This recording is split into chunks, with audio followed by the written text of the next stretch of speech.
In my 30th year, in the 4th month, on the 5th day, while I was among the exiles by the Kibar River, the heavens were opened, and I saw visions of God. On the 5th of the month, it was the 5th year of the exile of King Jehoiachin, the word of the Lord came to Ezekiel the priest, the son of Buzi, by the Kibar River in the land of the Babylonians. There the hand of the Lord was on him. I looked, and I saw a windstorm coming out of the north, an immense cloud with flashing lightning and surrounded by brilliant light. The center of the fire looked like glowing metal, and in the fire was what looked like 4 living creatures. In appearance their form was human, but each of them had 4 faces and 4 wings. Their legs were straight, their feet were like those of a calf and gleamed like burnished bronze. Under their wings on their 4 sides they had human hands. All 4 of them had faces and the wings of one touched the wings of another. Each one went straight ahead. They did not turn as they moved. Their faces looked like this. Each of the 4 had the face of a human being, and on the right side each had the face of a lion, and on the left the face of an ox. Each also had the face of an eagle. Such were their faces. They each had 2 wings spreading out upward, each wing touching that of the creature on either side, and each had 2 other wings covering its body. Each one went straight ahead. Wherever the spirit would go, they would go, without turning as they went. The appearance of the living creatures was like burning coals of fire or like torches. Fire moved back and forth among the creatures. It was bright, and lightning flashed out of it. The creatures sped back and forth like flashes of lightning. As I looked at the living creatures, I saw a wheel on the ground beside each creature with its 4 faces. This was the appearance and structure of the wheels. They sparkled like topaz, and all 4 looked alike. Each appeared to be made like a wheel intersecting a wheel. As they moved, they would go in any one of the 4 directions the creatures faced. The wheels did not change direction as the creatures went. Their rims were high and awesome, and all 4 rims were full of eyes all around. When the living creatures moved, the wheels beside them moved, and when the living creatures rose from the ground, the wheels also rose. Wherever the spirit would go, they would go, and the wheels would rise along with them, because the spirit of the living creatures was in the wheels. When the creatures moved, they also moved. When the creatures stood still, they also stood still. And when the creatures rose from the ground, the wheels rose along with them, because the spirit of the living creatures was in the wheels. Spread out above the heads of the living creatures was what looked something like a vault, sparkling like crystal and awesome. Under the vault their wings were stretched out one toward the other, and each had 2 wings covering its body. When the creatures moved, I heard the sound of their wings like the roar of rushing waters, like the voice of the Almighty, like the tumult of an army. When they stood still, they lowered their wings. Then there came a voice from above the vault over their heads as they stood with lowered wings. Above the vault over their heads was what looked like a throne of lapis lazuli, and high above on the throne was a figure like that of a man. I saw that from what appeared to be his waist up he looked like glowing metal, as if full of fire, and that from there down he looked like fire, and brilliant light surrounded him. Like the appearance of a rainbow in the clouds on a rainy day, so was the radiance around him. This was the appearance of the likeness of the glory of the Lord. When I saw it, I fell face down, and I heard the voice of one speaking. He said to me, "Son of man, stand up on your feet, and I will speak to you." As he spoke, the Spirit came into me and raised me to my feet, and I heard him speaking to me. He said, "Son of man, I am sending you to the Israelites, to a rebellious nation that has rebelled against me. They and their ancestors have been in revolt against me to this very day. The people to whom I am sending you are obstinate and stubborn. Say to them, 'This is what the sovereign Lord says,' and whether they listen or fail to listen, for they are a rebellious people, they will know that a prophet has been among them. And you, son of man, do not be afraid of them or their words. Do not be afraid, though briars and thorns are all around you, and you live among scorpions. Do not be afraid of what they say or be terrified by them, though they are a rebellious people. You must speak my words to them, whether they listen or fail to listen, for they are rebellious. But you, son of man, listen to what I say to you. Do not rebel like that rebellious people. Open your mouth and eat what I give you." Then I looked, and I saw a hand stretched out to me, and it was a scroll, which he unrolled before me. On both sides of it were written words of lament and mourning and woe. And he said to me, "Son of man, eat what is before you. Eat this scroll, then go and speak to the people of Israel." So I opened my mouth, and he gave me the scroll to eat. Then he said to me, "Son of man, eat this scroll I am giving you, and fill your stomach with it." So I ate it, and it tasted as sweet as honey in my mouth.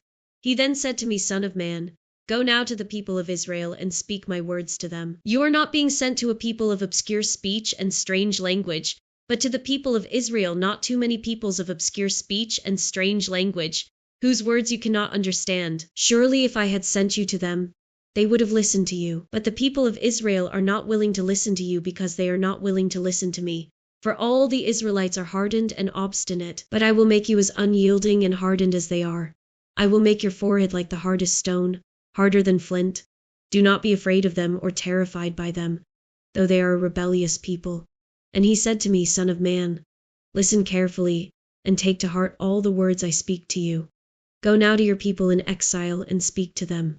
Say to them, this is what the sovereign Lord says, whether they listen or fail to listen. Then the Spirit lifted me up, and I heard behind me a loud rumbling sound as the glory of the Lord rose from the place where it was standing. It was the sound of the wings of the living creatures brushing against each other, and the sound of the wheels beside them, a loud rumbling sound. The Spirit then lifted me up and took me away, and I went in bitterness and in the anger of my spirit, with the strong hand of the Lord on me. I came to the exiles who lived at Tel Aviv near the Kibar River, and there, where they were living, I sat among them for 7 days, deeply distressed. At the end of 7 days the word of the Lord came to me, Son of man, I have made you a watchman for the people of Israel.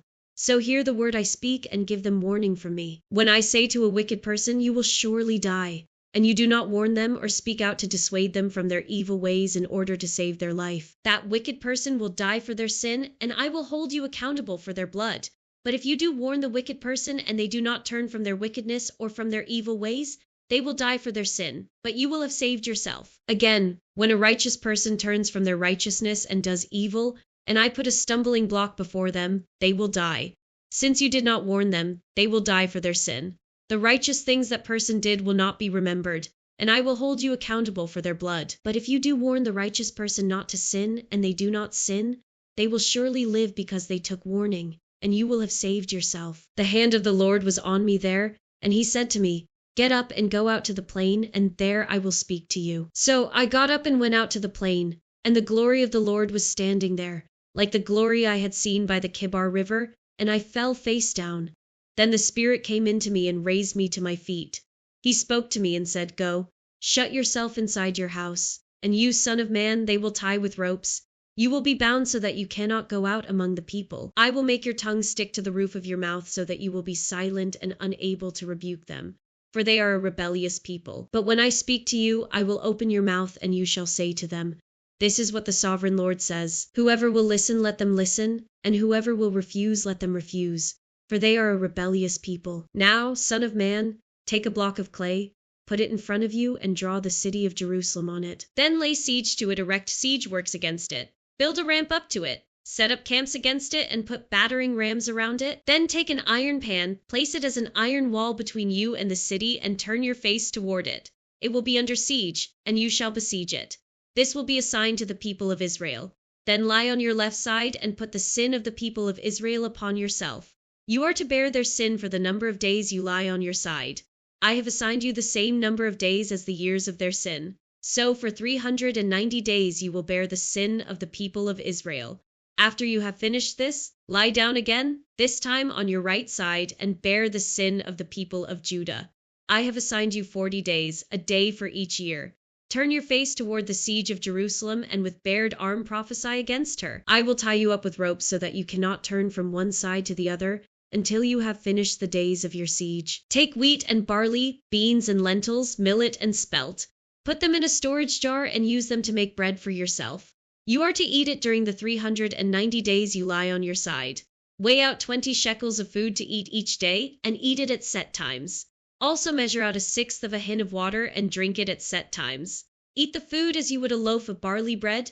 Bake it in the sight of the people, using human excrement for fuel. The Lord said, in this way the people of Israel will eat defiled food among the nations where I will drive them.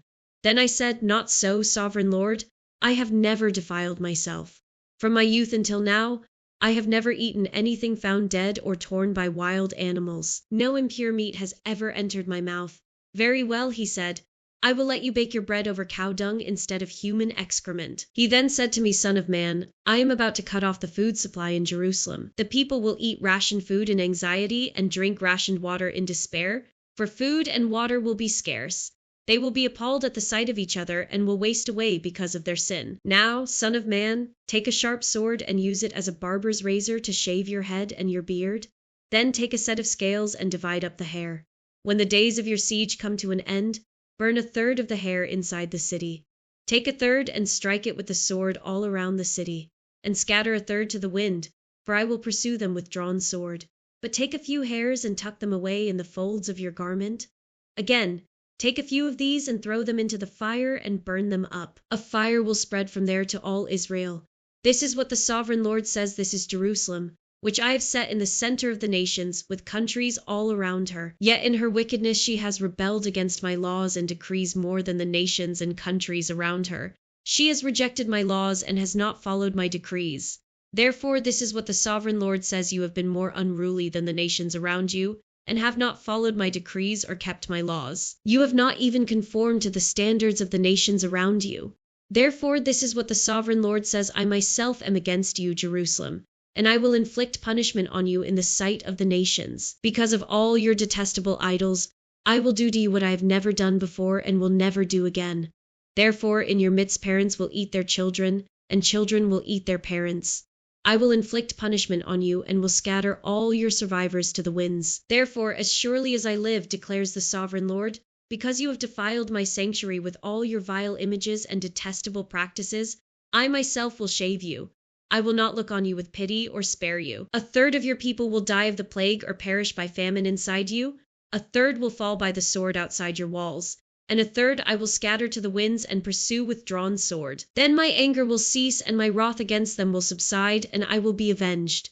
And when I have spent my wrath on them, they will know that I the Lord have spoken in my zeal. I will make you a ruin and a reproach among the nations around you, in the sight of all who pass by. You will be a reproach and a taunt, a warning and an object of horror to the nations around you when I inflict punishment on you in anger and in wrath and with stinging rebuke. I the Lord have spoken. When I shoot at you with my deadly and destructive arrows of famine, I will shoot to destroy you. I will bring more and more famine upon you and cut off your supply of food. I will send famine and wild beasts against you, and they will leave you childless. Plague and bloodshed will sweep through you, and I will bring the sword against you. I the Lord have spoken. The word of the Lord came to me, son of man. Set your face against the mountains of Israel. Prophesy against them and say, you mountains of Israel, hear the word of the sovereign Lord. This is what the sovereign Lord says to the mountains and hills, to the ravines and valleys: I am about to bring a sword against you, and I will destroy your high places. Your altars will be demolished, and your incense altars will be smashed, and I will slay your people in front of your idols. I will lay the dead bodies of the Israelites in front of their idols, and I will scatter your bones around your altars. Wherever you live, the towns will be laid waste and the high places demolished, so that your altars will be laid waste and devastated, your idols smashed and ruined, your incense altars broken down, and what you have made wiped out.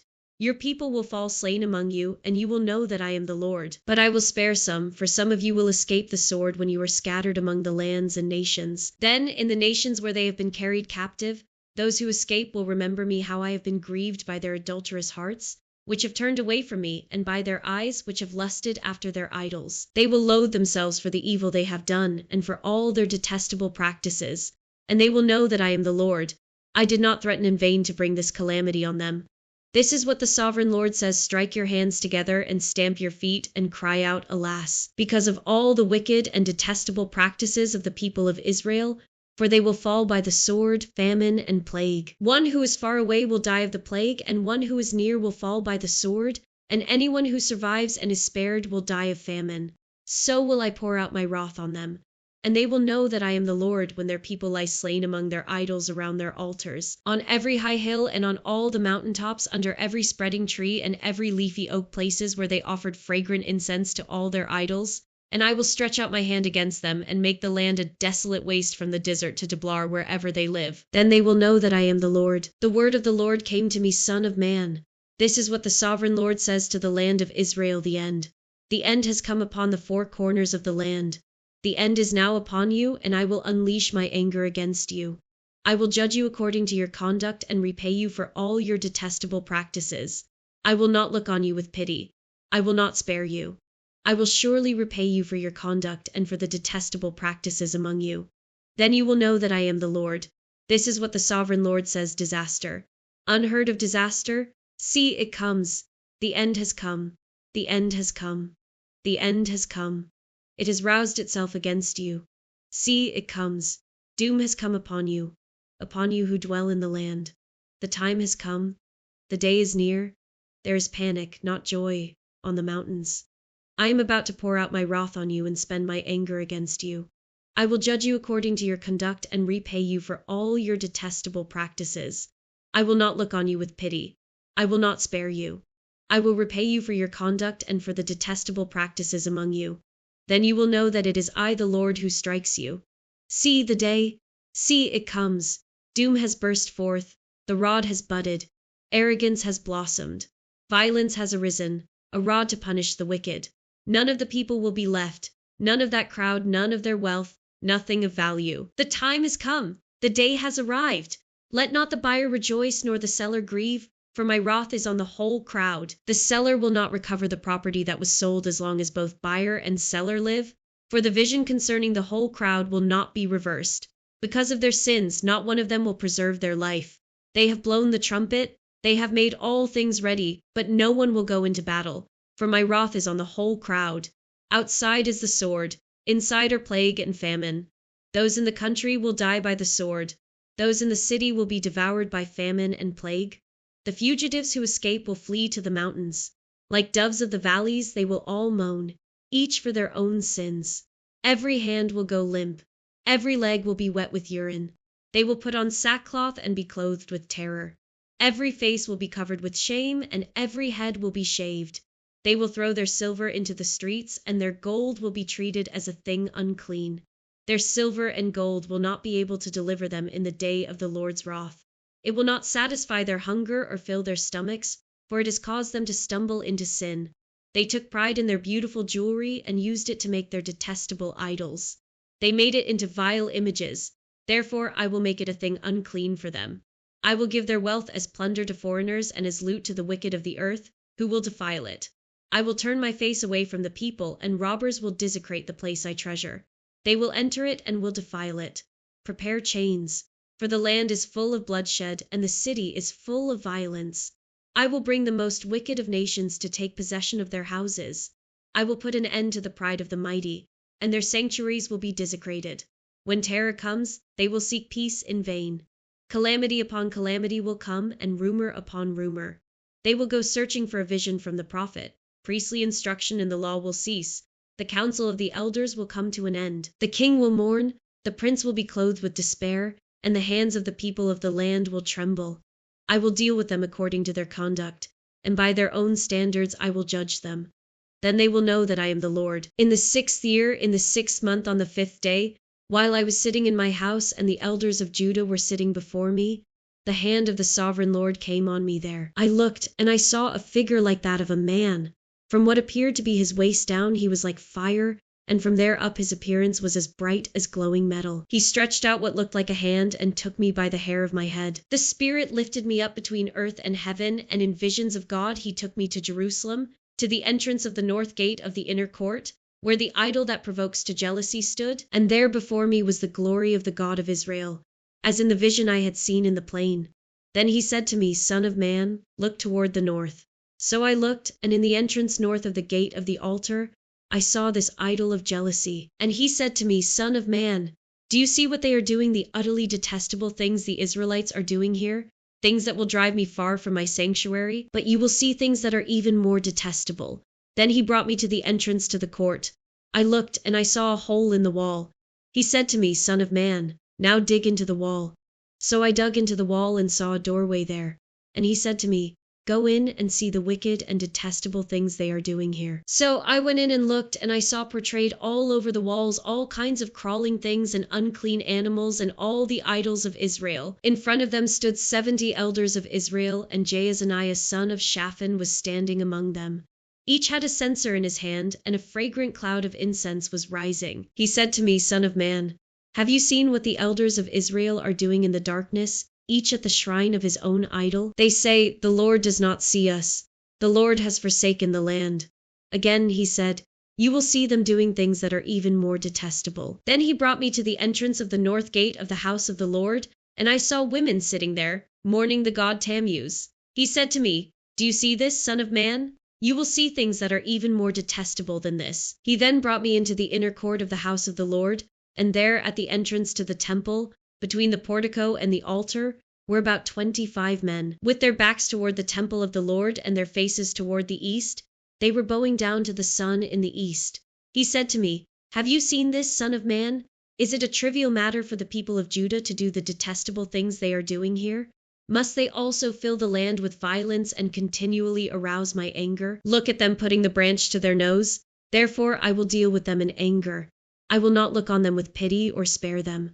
Although they shout in my ears, I will not listen to them." Then I heard him call out in a loud voice, "Bring near those who are appointed to execute judgment on the city, each with a weapon in his hand." And I saw 6 men coming from the direction of the upper gate, which faces north, each with a deadly weapon in his hand. With them was a man clothed in linen who had a writing kit at his side. They came in and stood beside the bronze altar. Now the glory of the God of Israel went up from above the cherubim, where it had been, and moved to the threshold of the temple. Then the Lord called to the man clothed in linen who had the writing kit at his side and said to him, "Go throughout the city of Jerusalem and put a mark on the foreheads of those who grieve and lament over all the detestable things that are done in it." As I listened, he said to the others, "Follow him through the city and kill, without showing pity or compassion. Slaughter the old men, the young men and women, the mothers and children, but do not touch anyone who has the mark. Begin at my sanctuary." So they began with the old men who were in front of the temple. Then he said to them, "Defile the temple and fill the courts with the slain. Go." So they went out and began killing throughout the city. While they were killing, and I was left alone, I fell face down, crying out, "Alas, sovereign Lord, are you going to destroy the entire remnant of Israel in this outpouring of your wrath on Jerusalem?" He answered me, "The sin of the people of Israel and Judah is exceedingly great. The land is full of bloodshed and the city is full of injustice. They say, 'The Lord has forsaken the land. The Lord does not see.' So I will not look on them with pity or spare them, but I will bring down on their own heads what they have done." Then the man in linen with the writing kit at his side brought back word, saying, "I have done as you commanded." I looked, and I saw the likeness of a throne of lapis lazuli above the vault that was over the heads of the cherubim. The Lord said to the man clothed in linen, "Go in among the wheels beneath the cherubim. Fill your hands with burning coals from among the cherubim and scatter them over the city." And as I watched, he went in. Now the cherubim were standing on the south side of the temple when the man went in, and a cloud filled the inner court. Then the glory of the Lord rose from above the cherubim and moved to the threshold of the temple. The cloud filled the temple, and the court was full of the radiance of the glory of the Lord. The sound of the wings of the cherubim could be heard as far away as the outer court, like the voice of God Almighty when he speaks. When the Lord commanded the man in linen, "Take fire from among the wheels, from among the cherubim," the man went in and stood beside a wheel. Then one of the cherubim reached out his hand to the fire that was among them. He took up some of it and put it into the hands of the man in linen, who took it and went out. Under the wings of the cherubim could be seen what looked like human hands. I looked, and I saw beside the cherubim 4 wheels, one beside each of the cherubim. The wheels sparkled like topaz. As for their appearance, the 4 of them looked alike. Each was like a wheel intersecting a wheel. As they moved, they would go in any one of the 4 directions the cherubim faced. The wheels did not turn about as the cherubim went. The cherubim went in whatever direction the head faced, without turning as they went. Their entire bodies, including their backs, their hands, and their wings, were completely full of eyes, as were their 4 wheels. I heard the wheels being called the whirling wheels. Each of the cherubim had 4 faces. One face was that of a cherub, the second the face of a human being, the third the face of a lion, and the 4th the face of an eagle. Then the cherubim rose upward.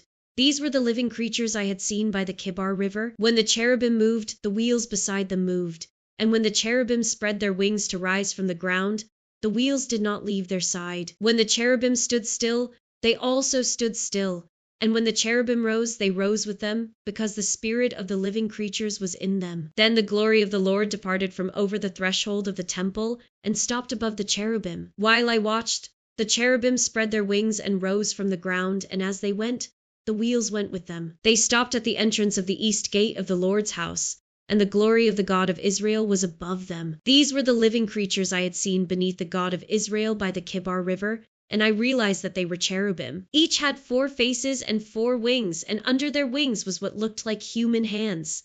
Their faces had the same appearance as those I had seen by the Kibar River. Each one went straight ahead. Then the Spirit lifted me up and brought me to the gate of the house of the Lord that faces east. There at the entrance of the gate were 25 men, and I saw among them Jaazaniah son of Azur and Pelatiah son of Benaiah, leaders of the people. The Lord said to me, "Son of man, these are the men who are plotting evil and giving wicked advice in this city. They say, 'Haven't our houses been recently rebuilt? This city is a pot and we are the meat in it.' Therefore prophesy against them. Prophesy, son of man." Then the Spirit of the Lord came on me, and he told me to say, "This is what the Lord says, that is what you are saying, you leaders in Israel, but I know what is going through your mind. You have killed many people in this city and filled its streets with the dead. Therefore, this is what the sovereign Lord says, the bodies you have thrown there are the meat, and this city is the pot, but I will drive you out of it. You fear the sword, and the sword is what I will bring against you, declares the sovereign Lord. I will drive you out of the city and deliver you into the hands of foreigners and inflict punishment on you. You will fall by the sword, and I will execute judgment on you at the borders of Israel. Then you will know that I am the Lord. This city will not be a pot for you, nor will you be the meat in it. I will execute judgment on you at the borders of Israel. And you will know that I am the Lord, for you have not followed my decrees or kept my laws, but have conformed to the standards of the nations around you." Now, as I was prophesying, Pelatiah son of Benaiah died. Then I fell face down and cried out in a loud voice, "Alas, sovereign Lord, will you completely destroy the remnant of Israel? The word of the Lord came to me, son of man. The people of Jerusalem have said of your fellow exiles and all the other Israelites, 'They are far away from the Lord.'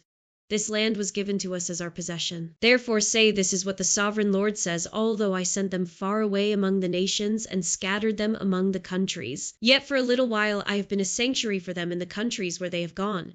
Therefore say, this is what the sovereign Lord says, I will gather you from the nations and bring you back from the countries where you have been scattered, and I will give you back the land of Israel again. They will return to it and remove all its vile images and detestable idols. I will give them an undivided heart and put a new spirit in them. I will remove from them their heart of stone and give them a heart of flesh. Then they will follow my decrees and be careful to keep my laws. They will be my people, and I will be their God. But as for those whose hearts are devoted to their vile images and detestable idols, I will bring down on their own heads what they have done, declares the sovereign Lord." Then the cherubim with the wheels beside them spread their wings, and the glory of the God of Israel was above them. The glory of the Lord went up from within the city and stopped above the mountain east of it. The Spirit lifted me up and brought me to the exiles in Babylonia in the vision given by the Spirit of God. Then the vision I had seen went up from me, and I told the exiles everything the Lord had shown me. The word of the Lord came to me, "Son of man, you are living among a rebellious people. They have eyes to see but do not see, and ears to hear but do not hear, for they are a rebellious people. Therefore, son of man, pack your belongings for exile, and in the daytime, as they watch, set out and go from where you are to another place. Perhaps they will understand, though they are a rebellious people. During the daytime, while they watch, bring out your belongings packed for exile. Then, in the evening, while they are watching, go out like those who go into exile. While they watch, dig through the wall and take your belongings out through it. Put them on your shoulder as they are watching and carry them out at dusk. Cover your face so that you cannot see the land, for I have made you a sign to the Israelites." So I did as I was commanded. During the day I brought out my things packed for exile. Then, in the evening, I dug through the wall with my hands. I took my belongings out at dusk, carrying them on my shoulders while they watched. In the morning the word of the Lord came to me, "Son of man, did not the Israelites, that rebellious people, ask you, 'What are you doing?' Say to them, 'This is what the sovereign Lord says, this prophecy concerns the prince in Jerusalem and all the Israelites who are there. Say to them, I am assigned to you. As I have done, so it will be done to them. They will go into exile as captives. The prince among them will put his things on his shoulder at dusk and leave, and a hole will be dug in the wall for him to go through. He will cover his face so that he cannot see the land. I will spread my net for him, and he will be caught in my snare. I will bring him to Babylonia. the land of the Chaldeans, but he will not see it, and there he will die. I will scatter to the winds all those around him, his staff and all his troops, and I will pursue them with drawn sword. They will know that I am the Lord, when I disperse them among the nations and scatter them through the countries. But I will spare a few of them from the sword, famine, and plague, so that in the nations where they go, they may acknowledge all their detestable practices. Then they will know that I am the Lord. The word of the Lord came to me, Son of man.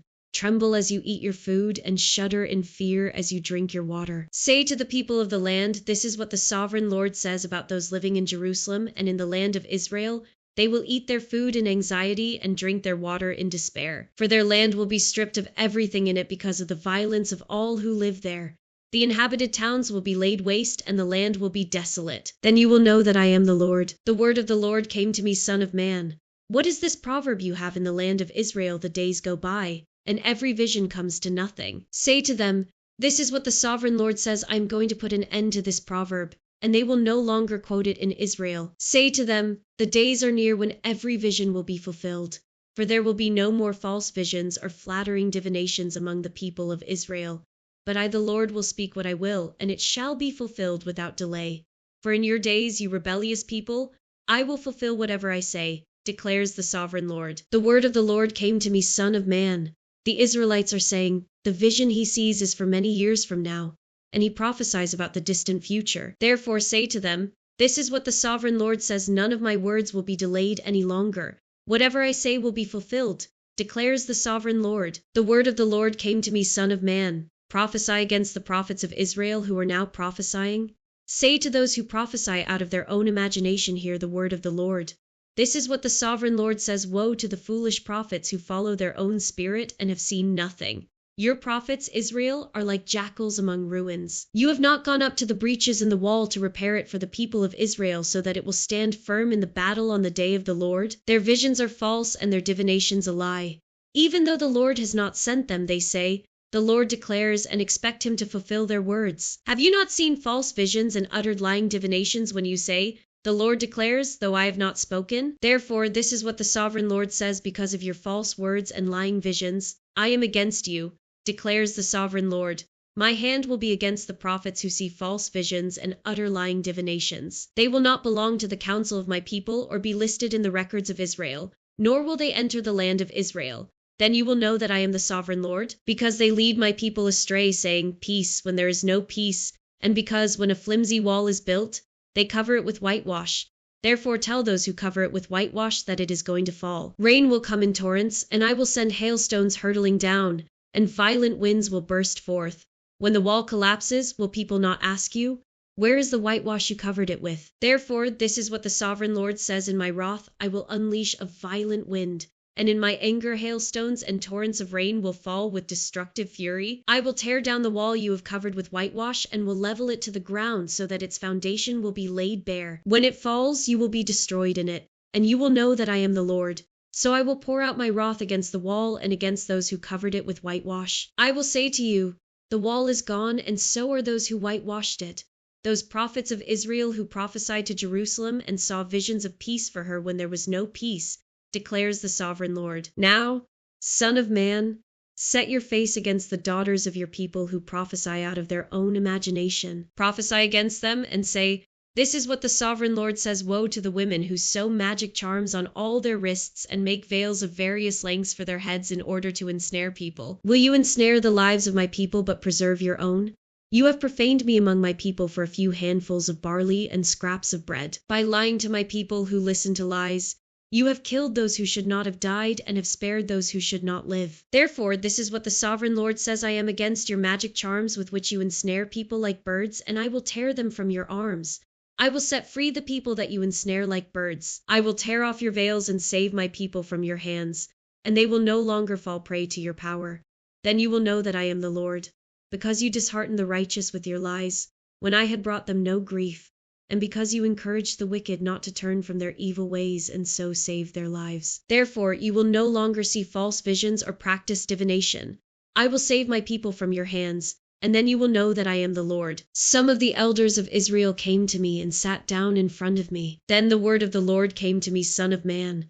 These men have set up idols in their hearts and put wicked stumbling blocks before their faces. Should I let them inquire of me at all? Therefore speak to them and tell them, this is what the sovereign Lord says: when any of the Israelites set up idols in their hearts and put a wicked stumbling block before their faces and then go to a prophet, I the Lord will answer them myself in keeping with their great idolatry. I will do this to recapture the hearts of the people of Israel, who have all deserted me for their idols. Therefore say to the people of Israel, this is what the sovereign Lord says: repent. Turn from your idols and renounce all your detestable practices. When any of the Israelites or any foreigner residing in Israel separate themselves from me and set up idols in their hearts and put a wicked stumbling block before their faces and then go to a prophet to inquire of me, I the Lord will answer them myself. I will set my face against them and make them an example and a byword. I will remove them from my people.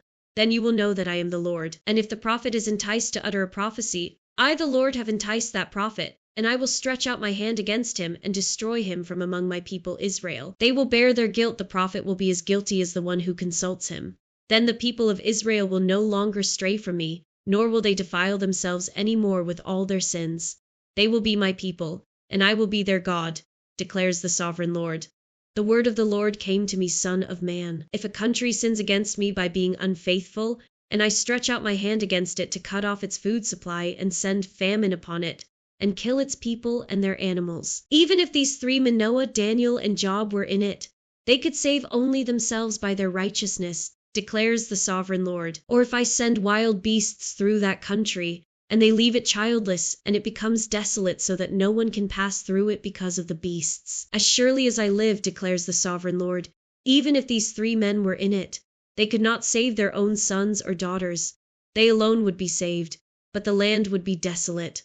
Or if I bring a sword against that country and say, let the sword pass throughout the land, and I kill its people and their animals, as surely as I live, declares the sovereign Lord, even if these three men were in it, they could not save their own sons or daughters. They alone would be saved. Or if I send a plague into that land and pour out my wrath on it through bloodshed, killing its people and their animals, as surely as I live, declares the sovereign Lord, even if Noah, Daniel, and Job were in it, they could save neither son nor daughter.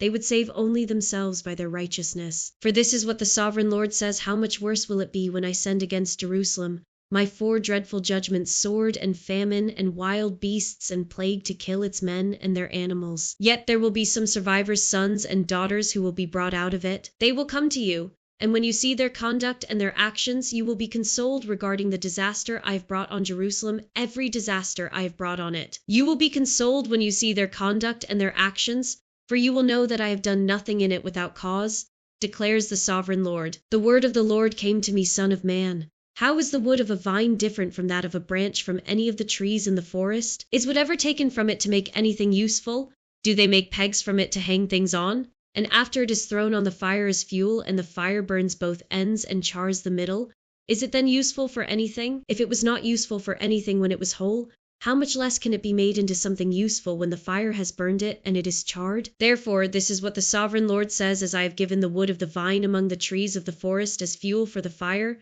so will I treat the people living in Jerusalem. I will set my face against them. Although they have come out of the fire will yet consume them. And when I set my face against them, you will know that I am the Lord. I will make the land desolate because they have been unfaithful, declares the sovereign Lord. The word of the Lord came to me, son of man. And say, this is what the sovereign Lord says to Jerusalem: your ancestry and birth were in the land of the Canaanites. Your father was an Amorite and your mother a Hittite.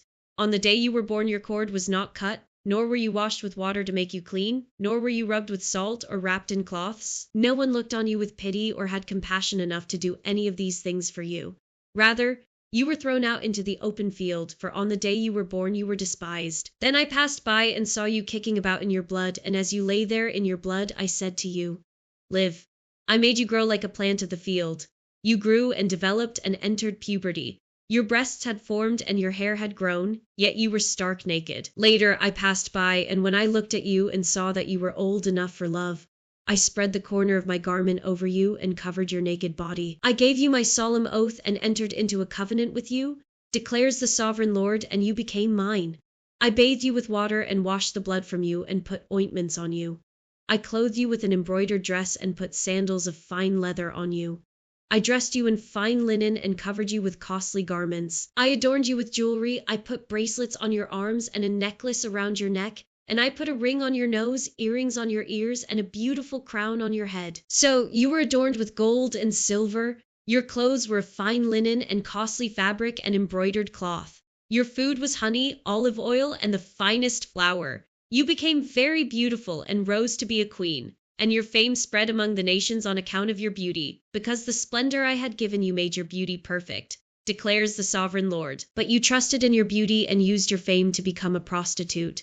You lavished your favors on anyone who passed by, and your beauty became his. You took some of your garments to make gaudy high places, where you carried on your prostitution. You went to him, and he possessed your beauty. You also took the fine jewelry I gave you, the jewelry made of my gold and silver, and you made for yourself male idols and engaged in prostitution with them. And you took your embroidered clothes to put on them, and you offered my oil and incense before them. Also the food I provided for you, the flour, olive oil, and honey I gave you to eat, you offered as fragrant incense before them. That is what happened, declares the sovereign Lord. And you took your sons and daughters whom you bore to me and sacrificed them as food to the idols. Was your prostitution not enough? You slaughtered my children and sacrificed them to the idols. In all your detestable practices and your prostitution, you did not remember the days of your youth, when you were naked and bare, kicking about in your blood. Woe! Woe to you, declares the sovereign Lord. In addition to all your other wickedness, you built a mound for yourself and made a lofty shrine in every public square. At every street corner you built your lofty shrines and degraded your beauty, spreading your legs with increasing promiscuity to anyone who passed by. You engaged in prostitution with the Egyptians, your neighbors with large genitals, and aroused my anger with your increasing promiscuity. So I stretched out my hand against you and reduced your territory. I gave you over to the greed of your enemies, the daughters of the Philistines, who were shocked by your lewd conduct. You engaged in prostitution with the Assyrians too, because you were insatiable. And even after that, you still were not satisfied. Then you increased your promiscuity to include Babylonia, a land of merchants, but even with this you were not satisfied. I am filled with fury against you, declares the sovereign Lord, when you do all these things, acting like a brazen prostitute. When you built your mounds at every street corner and made your lofty shrines in every public square, you were unlike a prostitute because you scorned payment. You adulterous wife, you prefer strangers to your own husband. All prostitutes receive gifts, but you give gifts to all your lovers, bribing them to come to you from everywhere for your illicit favors. So, in your prostitution, you are the opposite of others. No one runs after you for your favors. You are the very opposite, for you give payment and none is given to you. Therefore, you prostitute, hear the word of the Lord. This is what the sovereign Lord says because you poured out your lust and exposed your naked body in your promiscuity with your lovers, and because of all your detestable idols, and because you gave them your children's blood.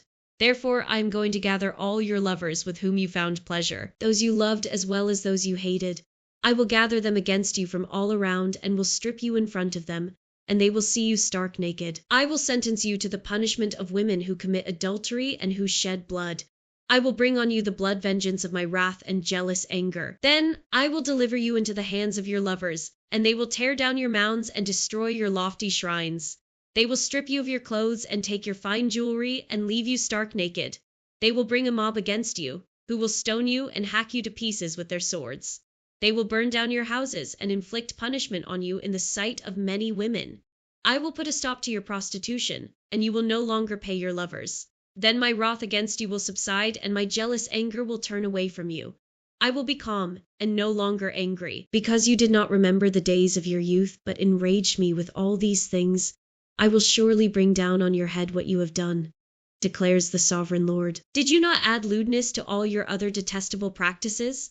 Everyone who quotes Proverbs will quote this proverb about you like mother, like daughter. You are a true daughter of your mother, who despised her husband and her children, and you are a true sister of your sisters, who despise their husbands and their children. Your mother was a Hittite, and your father an Amorite. Your older sister was Samaria, who lived to the north of you with her daughters, and your younger sister, who lived to the south of you with her daughters, was Sodom. You not only followed their ways and copied their detestable practices, but in all your ways you soon became more depraved than they. As surely as I live, declares the sovereign Lord, your sister Sodom and her daughters never did what you and your daughters have done. Now, this was the sin of your sister Sodom. She and her daughters were arrogant, overfed, and unconcerned. They did not help the poor and needy. They were haughty and did detestable things before me. Therefore I did away with them, as you have seen. Samaria did not commit half the sins you did. You have done more detestable things than they, and have made your sisters seem righteous by all these things you have done. Bear your disgrace, for you have furnished some justification for your sisters. Because your sins were more vile than theirs, they appear more righteous than you. So then, be ashamed and bear your disgrace, for you have made your sisters appear righteous. However, I will restore the fortunes of Sodom and her daughters, and of Samaria and her daughters, and your fortunes along with them, so that you may bear your disgrace and be ashamed of all you have done in giving them comfort. And your sisters, Sodom with her daughters and Samaria with her daughters, will return to what you were before. You would not even mention your sister Sodom in the day of your pride, before your wickedness was uncovered. Even so, you are now scorned by the daughters of Dum and all her neighbors, and the daughters of the Philistines, all those around you who despise you. You will bear the consequences of your lewdness and your detestable practices, declares the Lord. This is what the sovereign Lord says: I will deal with you as you deserve, because you have despised my oath by breaking the covenant. Yet I will remember the covenant I made with you in the days of your youth, and I will establish an everlasting covenant with you. Then you will remember your ways and be ashamed when you receive your sisters, both those who are older than you and those who are younger. I will give them to you as daughters, but not on the basis of my covenant with you.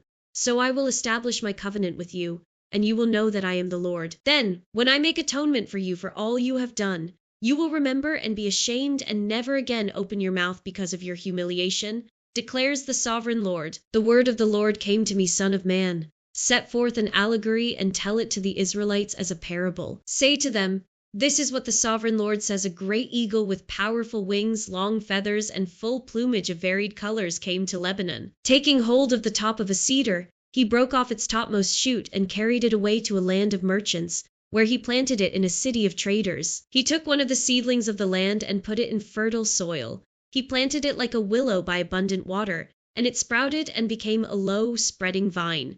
Its branches turned toward him, but its roots remained under it. So it became a vine and produced branches and put out leafy boughs. But there was another great eagle with powerful wings and full plumage. The vine now sent out its roots toward him from the plot where it was planted and stretched out its branches to him for water. It had been planted in good soil by abundant water, so that it would produce branches, bear fruit, and become a splendid vine. Say to them, this is what the sovereign Lord says: will it thrive? Will it not be uprooted and stripped of its fruit so that it withers? All its new growth will wither. It will not take a strong arm or many people to pull it up by the roots. It has been planted, but will it thrive? Will it not wither completely when the east wind strikes it wither away in the plot where it grew? Then the word of the Lord came to me, say to this rebellious people, do you not know what these things mean? Say to them, the king of Babylon went to Jerusalem and carried off her king and her nobles, bringing them back with him to Babylon. Then he took a member of the royal family and made a treaty with him, putting him under oath. He also carried away the leading men of the land, so that the kingdom would be brought low, unable to rise again, surviving only by keeping his treaty. But the king rebelled against him by sending his envoys to Egypt to get horses and a large army. Will he succeed? Will he who does such things escape?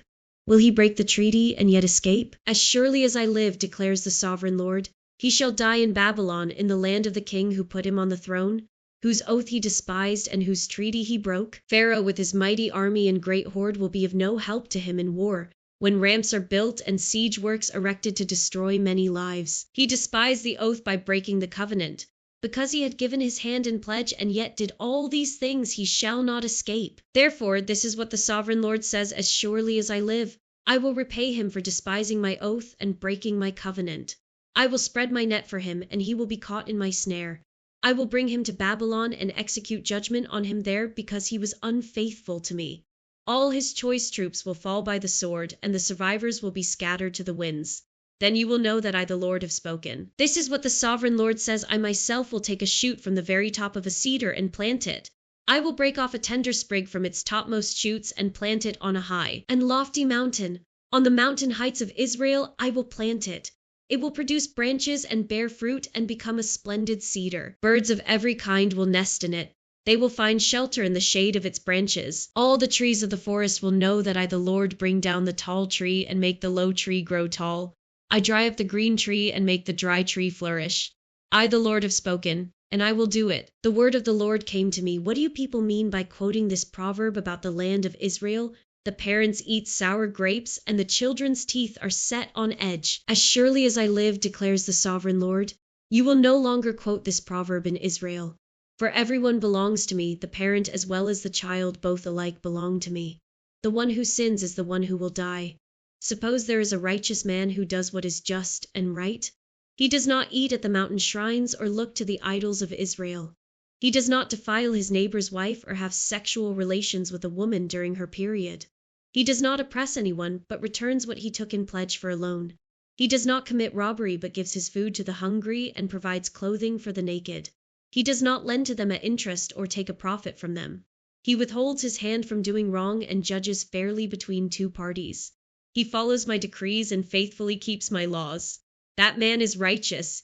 He will surely live, declares the sovereign Lord. Suppose he has a violent son who sheds blood or does any of these other things, though the father has done none of them. He eats at the mountain shrines. He defiles his neighbor's wife. He oppresses the poor and needy. He commits robbery. He does not return what he took in pledge. He looks to the idols. He does detestable things. He lends at interest and takes a profit. Will such a man live? He will not. Because he has done all these detestable things, he is to be put to death. His blood will be on his own head. But suppose this son has a son who sees all the sins his father commits, and though he sees them, he does not do such things. He does not eat at the mountain shrines or look to the idols of Israel. He does not defile his neighbor's wife. He does not oppress anyone or require a pledge for a loan. He does not commit robbery, but gives his food to the hungry and provides clothing for the naked. He withholds his hand from mistreating the poor and takes no interest or profit from them. He keeps my laws and follows my decrees.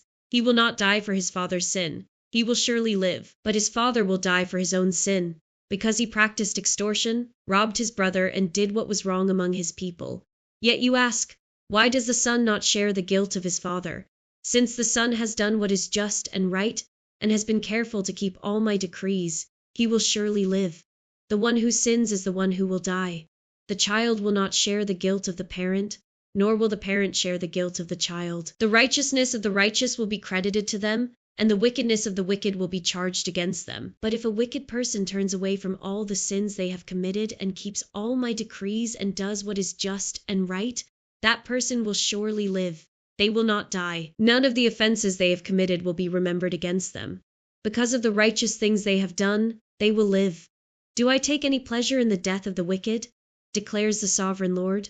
Rather, am I not pleased when they turn from their ways and live? But if a righteous person turns from their righteousness and commits sin, and does the same detestable things the wicked person does, will they live? None of the righteous things that person has done will be remembered. Because of the unfaithfulness they are guilty of, and because of the sins they have committed, they will die. Yet you say, the way of the Lord is not just. Speaker here, you Israelites, is my way unjust? Is it not your ways that are unjust? If a righteous person turns from their righteousness and commits sin, they will die for it. Because of the sin they have committed, they will die. But if a wicked person turns away from the wickedness they have committed and does what is just and right, they will save their life. Because they consider all the offenses they have committed and turn away from them, that person will surely live. They will not die. Yet the Israelites say, the way of the Lord is not just. Are my ways unjust, people of Israel? Is it not your ways that are unjust? Therefore, you Israelites, I will judge each of you according to your own ways, declares the sovereign Lord. Repent, turn away from all your offenses, then sin will not be your downfall. Rid yourselves of all the offenses you have committed and get a new heart and a new spirit.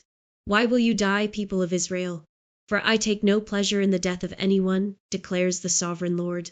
Repent and live. Take up a lament concerning the princes of Israel, and say what a lioness was your mother among the lions. She lay down among them and reared her cubs. She brought up one of her cubs, and he became a strong lion. He learned to tear the prey, and he became a man-eater. The nations heard about him, and he was trapped in their pit. They led him with hooks to the land of Egypt. When she saw her hope unfulfilled, her expectation gone, she took another of her cubs and made him a strong lion. He prowled among the lions, for he was now a strong lion. He learned to tear the prey, and he became a man-eater. He broke down their strongholds and devastated their towns. The land and all who were in it were terrified by his roaring. Then the nations came against him, those from regions round about. They spread their net for him, and he was trapped in their pit. With hooks they pulled him into a cage and brought him to the king of Babylon. They put him in prison, so his roar was heard no longer on the mountains of Israel. Your mother was like a vine in your vineyard planted by the water. It was fruitful and full of branches because of abundant water. Its branches were strong, fit for a ruler's scepter.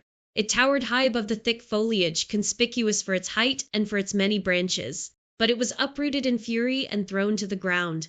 The east wind made it shrivel. It was stripped of its fruit. Its strong branches withered, and fire consumed them. Now it is planted in the desert in a dry and thirsty land. Fire spread from one of its main branches and consumed its fruit. No strong branch is left on it fit for a ruler's scepter. This is a lament and is to be used as a lament. In the 7th year, in the 5th month, on the 10th day, some of the elders of Israel came to inquire of the Lord, and they sat down in front of me. Then the word of the Lord came to me, Son of man, speak to the elders of Israel and say to them, this is what the sovereign Lord says, have you come to inquire of me? As surely as I live, I will not let you inquire of me, declares the sovereign Lord. Will you judge them? Will you judge them, Son of man? Then confront them with the detestable practices of their ancestors and say to them, this is what the sovereign Lord says on the day I chose Israel. I swore with uplifted hand to the descendants of Jacob and revealed myself to them in Egypt. With uplifted hand I said to them, I am the Lord your God. On that day I swore to them that I would bring them out of Egypt into a land I had searched out for them, a land flowing with milk and honey, the most beautiful of all lands. And I said to them, each of you, get rid of the vile images you have set your eyes on, and do not defile yourselves with the idols of Egypt. I am the Lord your God, but they rebelled against me and would not listen to me. They did not get rid of the vile images they had set their eyes on, nor did they forsake the idols of Egypt. So I said I would pour out my wrath on them and spend my anger against them in Egypt. But for the sake of my name, I brought them out of Egypt. I did it to keep my name from being profaned in the eyes of the nations among whom they lived and in whose sight I had revealed myself to the Israelites. Therefore I led them out of Egypt and brought them into the wilderness. I gave them my decrees and made known to them my laws by which the person who obeys them will live. Also I gave them my Sabbaths as a sign between us, so they would know that I the Lord made them holy. Yet the people of Israel rebelled against me in the wilderness.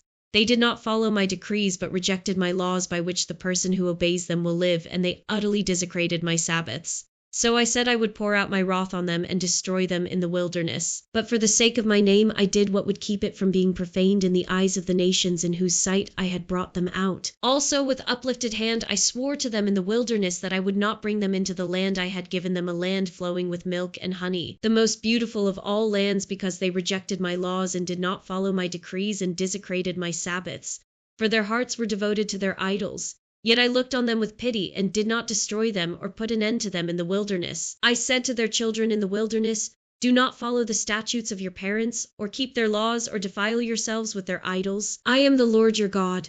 Follow my decrees and be careful to keep my laws.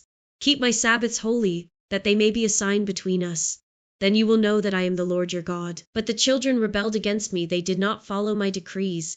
They were not careful to keep my laws, of which I said the person who obeys them will live by them, and they desecrated my Sabbaths. So I said I would pour out my wrath on them and spend my anger against them in the wilderness. But I withheld my hand, and for the sake of my name I did what would keep it from being profaned in the eyes of the nations in whose sight I had brought them out. Also with uplifted hand I swore to them in the wilderness that I would disperse them among the nations and scatter them through the countries, because they had not obeyed my laws but had rejected my decrees and desecrated my Sabbaths, and their eyes lusted after their parents' idols. So I gave them other statutes that were not good, and laws through which they could not live. I defiled them through their gifts, the sacrifice of every firstborn, that I might fill them with horror, so they would know that I am the Lord. Therefore, Son of man, speak to the people of Israel and say to them, this is what the sovereign Lord says, and this also your ancestors blasphemed me by being unfaithful to me when I brought them into the land I had sworn to give them, and they saw any high hill or any leafy tree.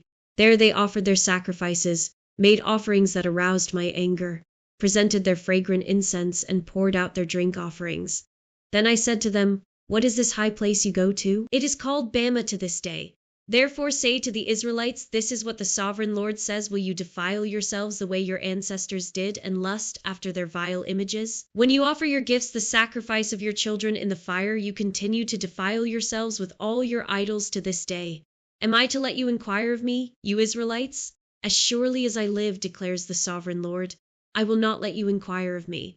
You say, we want to be like the nations, like the peoples of the world, who serve wood and stone.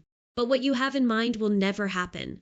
As surely as I live, declares the sovereign Lord, I will reign over you with a mighty hand and an outstretched arm and with outpoured wrath. I will bring you from the nations and gather you from the countries where you have been scattered with a mighty hand and an outstretched arm and with outpoured wrath. I will bring you into the wilderness of the nations, and there, face to face, I will execute judgment upon you. As I judged your ancestors in the wilderness of the land of Egypt, so I will judge you, declares the sovereign Lord. I will take note of you as you pass under my rod, and I will bring you into the bond of the covenant.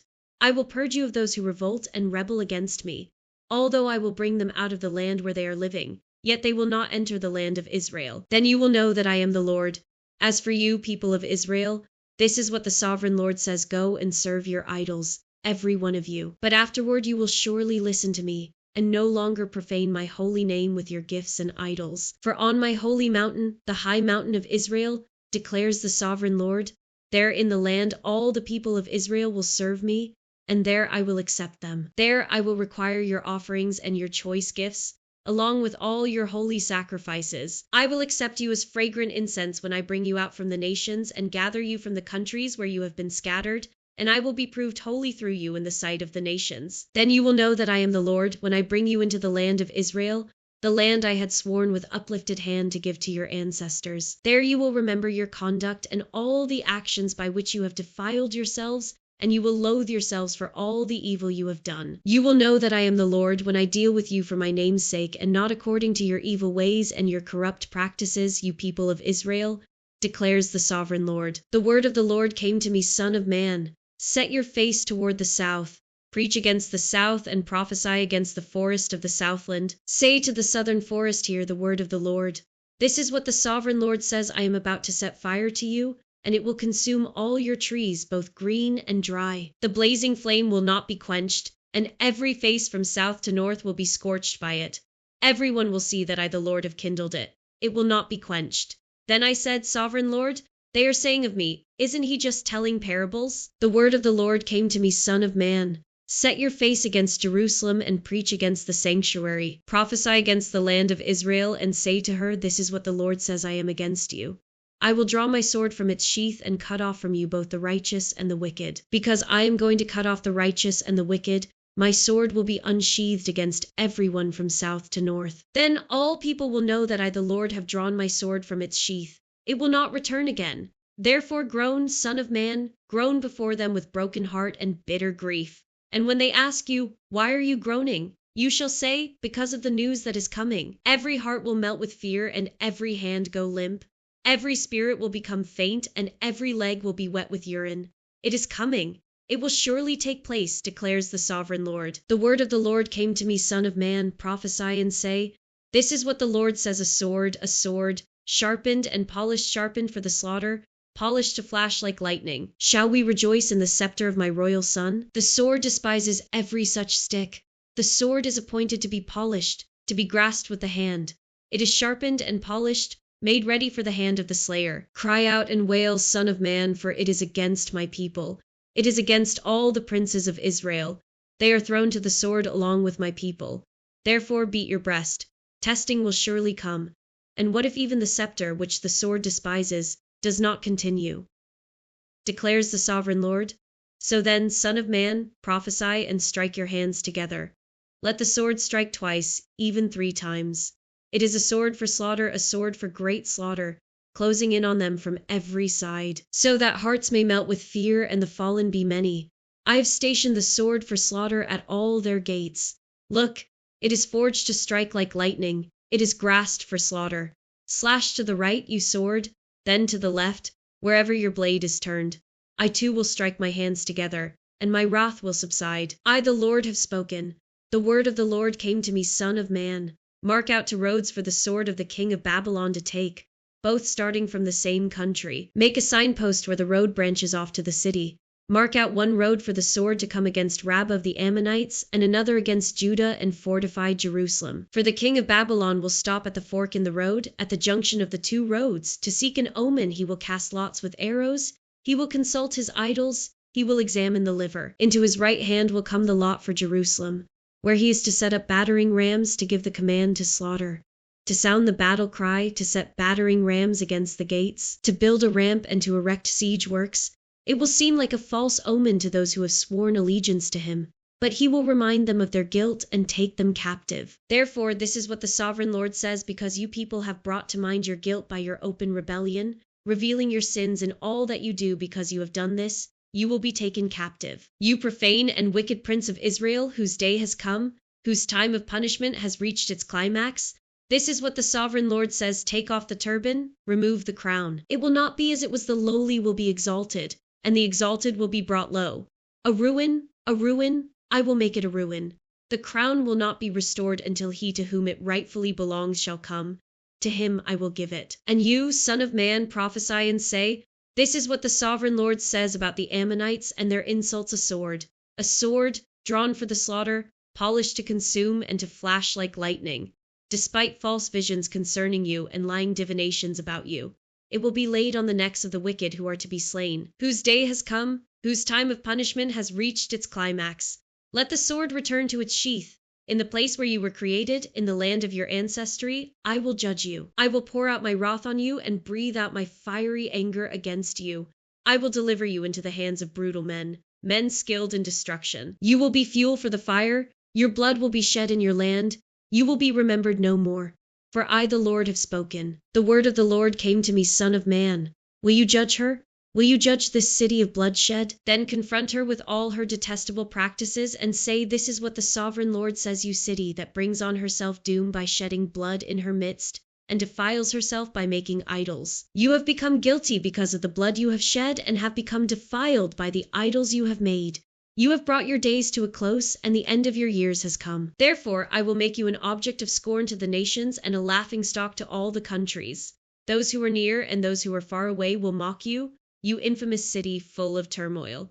See how each of the princes of Israel who are in you uses his power to shed blood. In you they have treated father and mother with contempt. In you they have oppressed the foreigner and mistreated the fatherless and the widow. You have despised my holy things and desecrated my Sabbaths. And you are slanderers who are bent on shedding blood. And you are those who eat at the mountain shrines and commit lewd acts. And you are those who dishonor their father's bed. And you are those who violate women during their period, when they are ceremonially unclean. In you one man commits a detestable offense with his neighbor's wife, another shamefully defiles his daughter-in-law, and another violates his sister, his own father's daughter. In you are people who accept bribes to shed blood. You take interest and make a profit from the poor. You extort unjust gain from your neighbors, and you have forgotten me, declares the sovereign Lord. I will surely strike my hands together at the unjust gain you have made and at the blood you have shed in your midst. Will your courage endure, or your hands be strong in the day I deal with you? I, the Lord, have spoken, and I will do it. I will disperse you among the nations and scatter you through the countries, and I will put an end to your uncleanness. When you have been defiled in the eyes of the nations, you will know that I am the Lord. Then the word of the Lord came to me: Son of man, the people of Israel have become dross to me.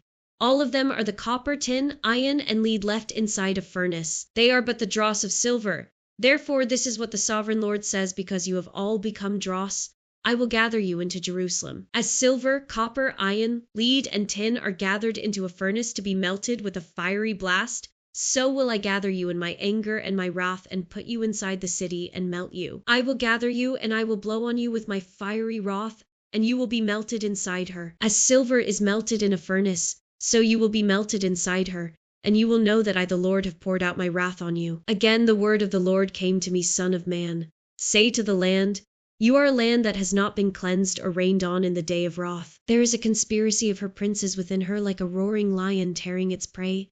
They devour people, take treasures and precious things, and make many widows within her. Her priests do violence to my law and profane my holy things. They do not distinguish between the holy and the common. They teach that there is no difference between the unclean and the clean, and they shut their eyes to the keeping of my Sabbaths, so that I am profaned among them. Her officials within her are like wolves tearing their prey. They shed blood and kill people to make unjust gain. Her prophets whitewash these deeds for them by false visions and lying divinations. They say, "This is what the sovereign Lord says," when the Lord has not spoken.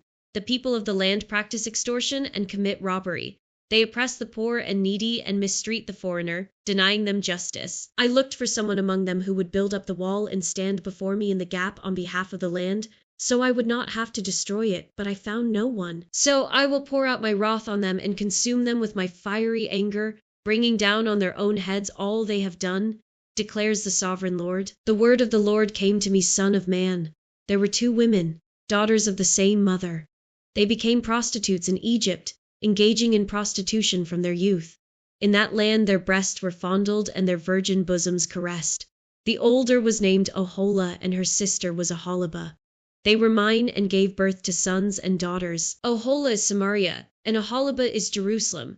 Oholah engaged in prostitution while she was still mine, and she lusted after her lovers, the Assyrians' warriors clothed in blue, governors and commanders, all of them handsome young men and mounted horsemen. She gave herself as a prostitute to all the elite of the Assyrians and defiled herself with all the idols of everyone she lusted after. She did not give up the prostitution she began in Egypt, when during her youth men slept with her, caressed her virgin bosom, and poured out their lust on her. Therefore I delivered her into the hands of her lovers, the Assyrians, for whom she lusted. They stripped her naked, took away her sons and daughters, and killed her with the sword. She became a byword among women, and punishment was inflicted on her. Her sister Aholibah saw this, yet in her lust and prostitution she was more depraved than her sister. She too lusted after the Assyrians' governors and commanders, warriors in full dress, mounted horsemen, all handsome young men.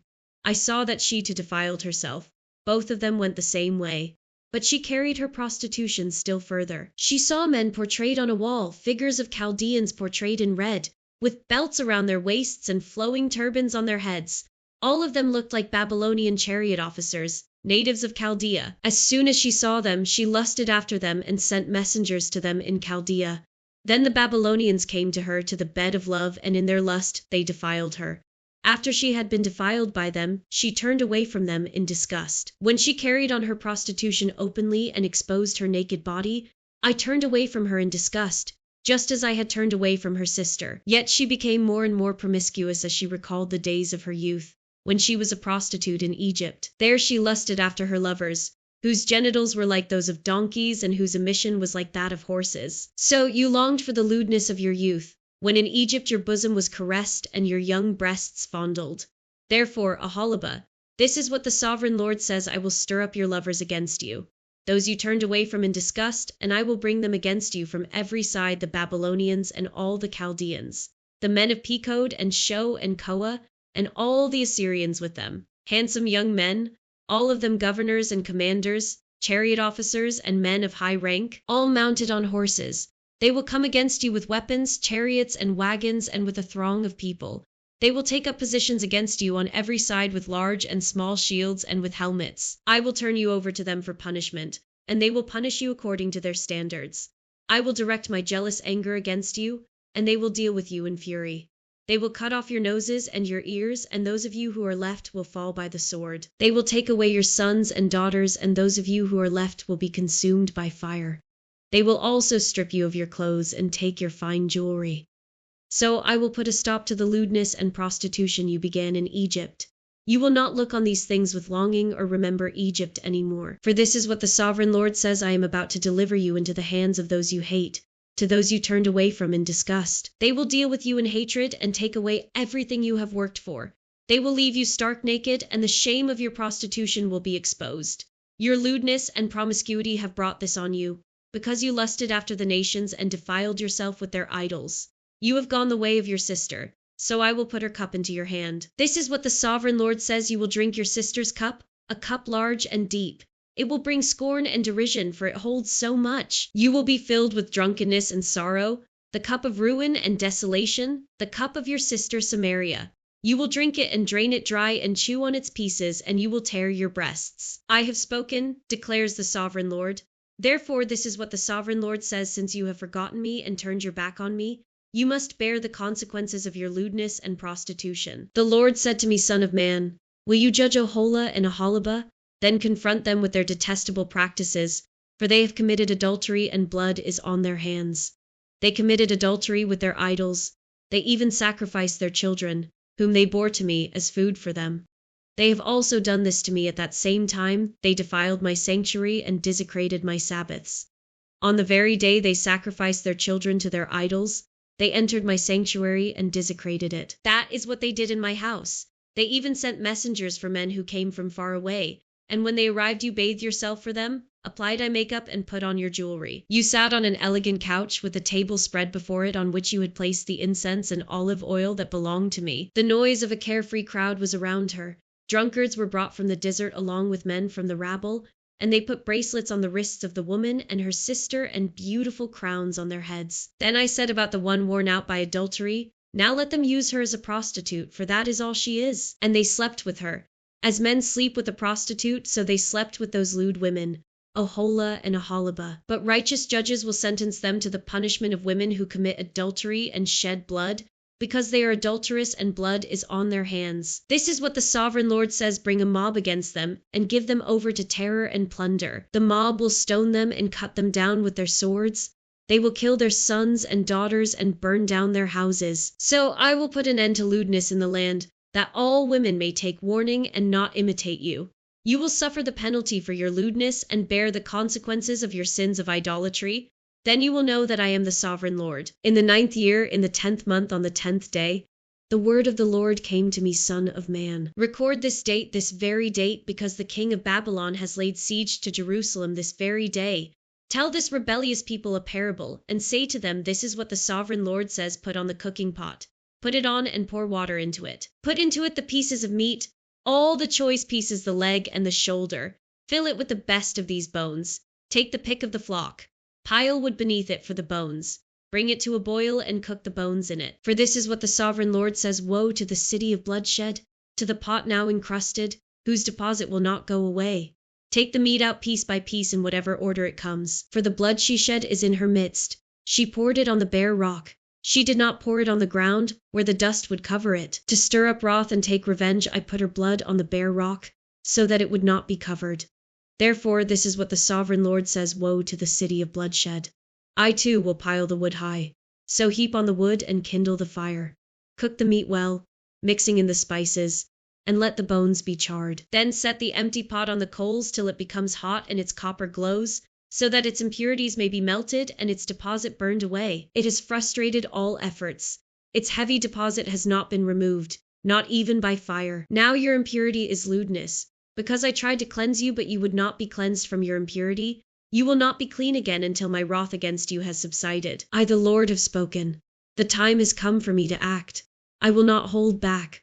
I will not have pity, nor will I relent. You will be judged according to your conduct and your actions, declares the sovereign Lord. The word of the Lord came to me, Son of man. With one blow I am about to take away from you the delight of your eyes. Yet do not lament or weep or shed any tears. Groan quietly. Do not mourn for the dead. Keep your turban fastened and your sandals on your feet. Do not cover your mustache and beard or eat the customary food of mourners. So I spoke to the people in the morning, and in the evening my wife died. The next morning I did as I had been commanded.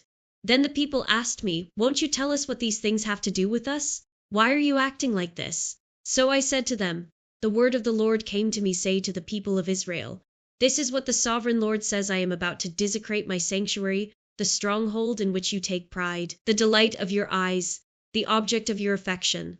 The sons and daughters you left behind will fall by the sword, and you will do as I have done.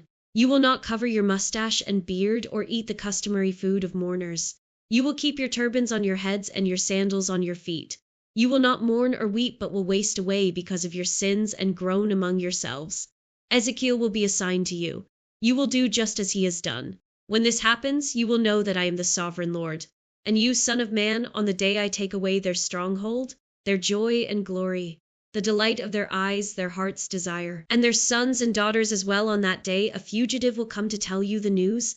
At that time your mouth will be opened. You will speak with him and will no longer be silent. So you will be assigned to them, and they will know that I am the Lord. The word of the Lord came to me, Son of man. Set your face against the Ammonites and prophesy against them. Say to them, Hear the word of the sovereign Lord. This is what the sovereign Lord says because you said, Aha, over my sanctuary when it was desecrated, and over the land of Israel when it was laid waste, and over the people of Judah when they went into exile. Therefore I am going to give you to the people of the east as a possession. They will set up their camps and pitch their tents among you. They will eat your fruit and drink your milk. I will turn Rabbah into a pasture for camels and Ammon into a resting place for sheep. Then you will know that I am the Lord. For this is what the sovereign Lord says because you have clapped your hands and stamped your feet, rejoicing with all the malice of your heart against the land of Israel. Therefore I will stretch out my hand against you and give you as plunder to the nations. I will wipe you out from among the nations and exterminate you from the countries. I will destroy you, and you will know that I am the Lord. This is what the sovereign Lord says because Moab and Seir said, Look, Judah has become like all the other nations.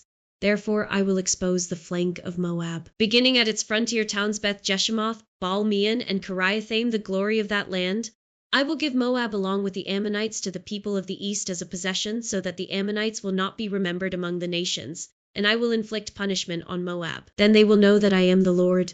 This is what the sovereign Lord says because Dum took revenge on Judah, and became very guilty by doing so. Therefore, this is what the sovereign Lord says, I will stretch out my hand against Dum and kill both man and beast.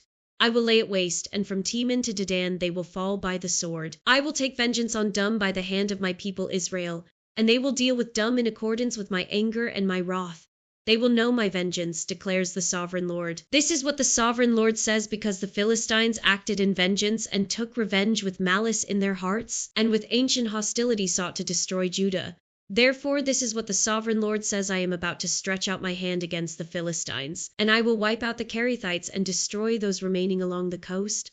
I will carry out great vengeance on them and punish them in my wrath. Then they will know that I am the Lord, when I take vengeance on them. In the 11th month of the 12th year, on the first day of the month, the word of the Lord came to me, Son of man, because Tyre has said of Jerusalem, Aha, the gate to the nations is broken, and its doors have swung open to me. Now that she lies in ruins, I will prosper. Therefore this is what the sovereign Lord says, I am against you, Tyre, and I will bring many nations against you, like the sea casting up its waves. They will destroy the walls of Tyre and pull down her towers. I will scrape away her rubble and make her a bare rock. Out in the sea she will become a place to spread fish nets, for I have spoken, declares the sovereign Lord. She will become plunder for the nations, and her settlements on the mainland will be ravaged by the sword. Then they will know that I am the Lord. For this is what the sovereign Lord says, from the north I am going to bring against Tyre Nebuchadnezzar, king of Babylon, king of kings, with horses and chariots, with horsemen and a great army. He will ravage your settlements on the mainland with the sword. He will set up siege works against you, build a ramp up to your walls, and raise his shields against you. He will direct the blows of his battering rams against your walls and demolish your towers with his weapons. His horses will be so many that they will cover you with dust. Your walls will tremble at the noise of the war horses, wagons, and chariots when he enters your gates as men enter a city whose walls have been broken through. The hooves of his horses will trample all your streets. He will kill your people with the sword, and your strong pillars will fall to the ground. They will plunder your wealth and loot your merchandise. They will break down your walls and demolish your fine houses and throw your stones, timber, and rubble into the sea. I will put an end to your noisy songs, and the music of your harps will be heard no more. I will make you a bare rock, and you will become a place to spread fish nets. You will never be rebuilt, for I, the Lord, have spoken, declares the sovereign Lord. This is what the sovereign Lord says to Tyre, will not the coastlands tremble at the sound of your fall, when the wounded groan and the slaughter takes place in you? Then all the princes of the coast will step down from their thrones and lay aside their robes and take off their embroidered garments. Clothed with terror, they will sit on the ground, trembling every moment, appalled at you. Then they will take up a lament concerning you and say to you how you are destroyed, city of renown, peopled by men of the sea. You were a power on the seas, you and your citizens. You put your terror on all who lived there. Now the coastlands tremble on the day of your fall. The islands in the sea are terrified at your collapse. This is what the sovereign Lord says when I make you a desolate city, like cities no longer inhabited, and when I bring the ocean depths over you and its vast waters cover you. Then I will bring you down with those who go down to the pit. To the people of long ago, I will make you dwell in the earth below, as in ancient ruins, with those who go down to the pit, and you will not return or take your place in the land of the living. I will bring you to a horrible end, and you will be no more. You will be sought, but you will never again be found. declares the sovereign Lord. The word of the Lord came to me, Son of man, take up a lament concerning Tyre. Say to Tyre, situated at the gateway to the sea, merchant of peoples on many coasts, this is what the sovereign Lord says. You say, Tyre, I am perfect in beauty. Your domain was on the high seas. Your builders brought your beauty to perfection. They made all your timbers of juniper from Senir. They took a cedar from Lebanon to make a mast for you. Of oaks from Bashan they made your oars. Of cypress wood from the coasts of Cyprus they made your deck, adorned with ivory. Fine embroidered linen from Egypt was your sail, and served as your banner. Your awnings were of blue and purple from the coasts of Elishar. Men of Sidon and Arvad were your oarsmen. Your skilled men, Tyre, were aboard as your sailors. Veteran craftsmen of Byblos were on board as shipwrights to cork your seams. All the ships of the sea and their sailors came alongside to trade for your wares. Men of Persia, Lydia, and Put served as soldiers in your army. They hung their shields and helmets on your walls, bringing you splendor. Men of Arvad and Helek guarded your walls on every side. Men of Gamad were in your towers. They hung their shields around your walls. They brought your beauty to perfection. Tarshish did business with you because of your great wealth of goods. They exchanged silver, iron, tin, and lead for your merchandise. Greece, Tubal, and Meshech did business with you. They traded human beings and articles of bronze for your wares. Men of Beth Togarmah exchanged chariot horses, cavalry horses, and mules for your merchandise. The men of Rhodes traded with you, and many coastlands were your customers. They paid you with ivory tusks and ebony. Aram did business with you because of your many products. They exchanged turquoise, purple fabric, embroidered work, fine linen, coral, and rubies for your merchandise. Judah and Israel traded with you. They exchanged wheat from Minnith and confections, honey, olive oil, and balm for your wares. Damascus did business with you because of your many products and great wealth of goods. They offered wine from Helbern, wool from Zahar, and casks of wine from Izel, in exchange for your wares wrought iron, cassia, and calamus. Dedan traded in saddle blankets with you. Arabia and all the princes of Kedar were your customers. They did business with you in lambs, rams, and goats. The merchants of Sheba and Ramah traded with you. For your merchandise they exchanged the finest of all kinds of spices and precious stones and gold. Haran, Caneh, and Eden, and merchants of Sheba, Asher, and Kilmard traded with you. In your marketplace they traded with you beautiful garments, blue fabric, embroidered work, and multicolored rugs with cords twisted and tightly knotted.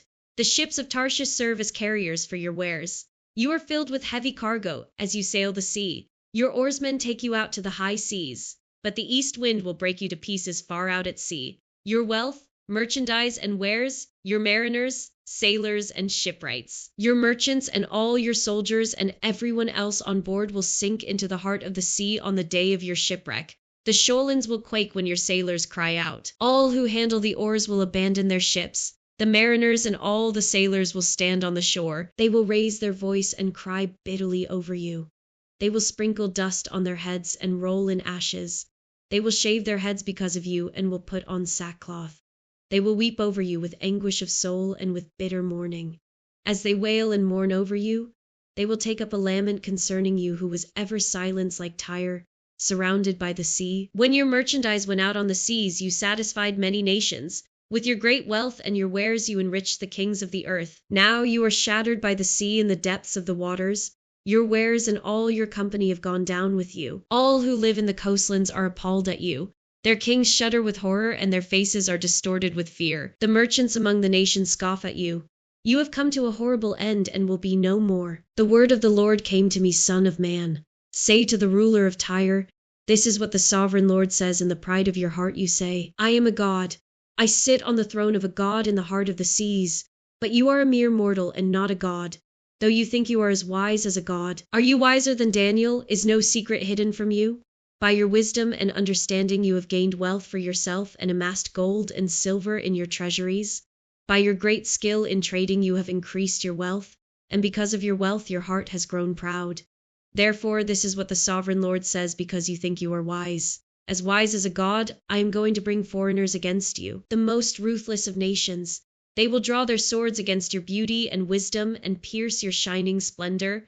They will bring you down to the pit, and you will die a violent death in the heart of the seas. Will you then say, I am a god in the presence of those who kill you? You will be but a mortal, not a god in the hands of those who slay you. You will die the death of the uncircumcised at the hands of foreigners. I have spoken, declares the sovereign Lord. The word of the Lord came to me, Son of man. Take up a lament concerning the king of Tyre and say to him, this is what the sovereign Lord says: you were the seal of perfection, full of wisdom and perfect in beauty. You were in Eden, the garden of God. Every precious stone adorned you: carnelian, chrysolite, and emerald, topaz, onyx, and jasper, lapis lazuli, turquoise, and beryl. Your settings and mountings were made of gold. On the day you were created, they were prepared. You were anointed as a guardian cherub, for so I ordained you. You were on the holy mount of God.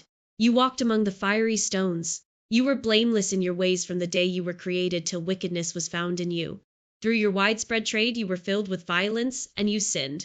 So I drove you in disgrace from the mount of God, and I expelled you, guardian cherub, from among the fiery stones. Your heart became proud on account of your beauty, and you corrupted your wisdom because of your splendor. So I threw you to the earth. I made a spectacle of you before kings. By your many sins and dishonest trade you have desecrated your sanctuaries. So I made a fire come out from you, and it consumed you, and I reduced you to ashes on the ground in the sight of all who were watching. All the nations who knew you are appalled at you. You have come to a horrible end and will be no more. The word of the Lord came to me, Son of man. Set your face against Sidon. Prophesy against her and say, this is what the sovereign Lord says: I am against you, Sidon, and among you I will display my glory. You will know that I am the Lord when I inflict punishment on you, and within you am proved to be holy. I will send a plague upon you and make blood flow in your streets. The slain will fall within you, with the sword against you on every side. Then you will know that I am the Lord. No longer will the people of Israel have malicious neighbors who are painful briars and sharp thorns. Then they will know that I am the sovereign Lord. This is what the sovereign Lord says: when I gather the people of Israel from the nations where they have been scattered, I will be proved holy through them in the sight of the nations. Then they will live in their own land, which I gave to my servant Jacob. They will live there in safety and will build houses and plant vineyards. They will live in safety when I inflict punishment on all their neighbors who maligned them. Then they will know that I am the Lord their God. Judgment on Pharaoh in the 10th year, in the 10th month, on the 12th day. The word of the Lord came to me, Son of man. Set your face against Pharaoh, king of Egypt, and prophesy against him and against all Egypt. Speak to him and say, this is what the sovereign Lord says: I am against you, Pharaoh, king of Egypt, you great monster lying among your streams. You say, the Nile belongs to me.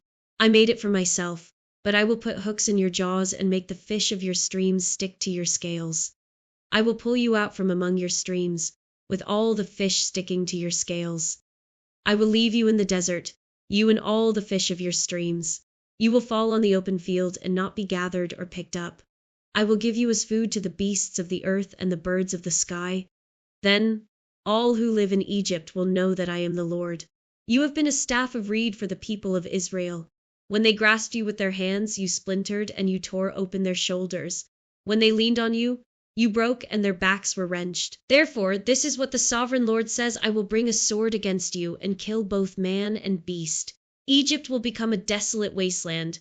Then they will know that I am the Lord. Because you said, the Nile is mine, I made it. Therefore I am against you and against your streams, and I will make the land of Egypt a ruin and a desolate waste from Migdol to Aswan. As far as the border of Cush, the foot of neither man nor beast will pass through it. No one will live there for 40 years. I will make the land of Egypt desolate among devastated lands, and her cities will lie desolate 40 years among ruined cities.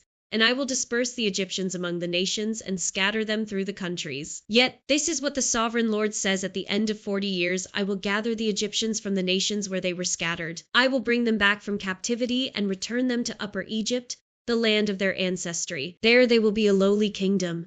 It will be the lowliest of kingdoms and will never again exalt itself above the other nations. I will make it so weak that it will never again rule over the nations. Egypt will no longer be a source of confidence for the people of Israel, but will be a reminder of their sin in turning to her for help. Then they will know that I am the sovereign Lord. Nebuchadnezzar's reward in the 27th year, in the 1st month, on the 1st day. The word of the Lord came to me, Son of man. Nebuchadnezzar, king of Babylon, drove his army in a hard campaign against Tyre. Every head was rubbed bare and every shoulder made raw. Yet he and his army got no reward from the campaign he led against Tyre. Therefore, this is what the sovereign Lord says: I am going to give Egypt to Nebuchadnezzar, king of Babylon, and he will carry off its wealth. He will loot and plunder the land as pay for his army.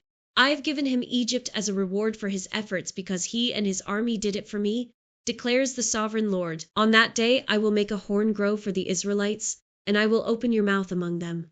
Then they will know that I am the Lord. A lament over Egypt. The word of the Lord came to me, Son of man, prophesy and say, this is what the sovereign Lord says, wail and say, alas for that day. For the day is near, the day of the Lord is near, a day of clouds, a time of doom for the nations.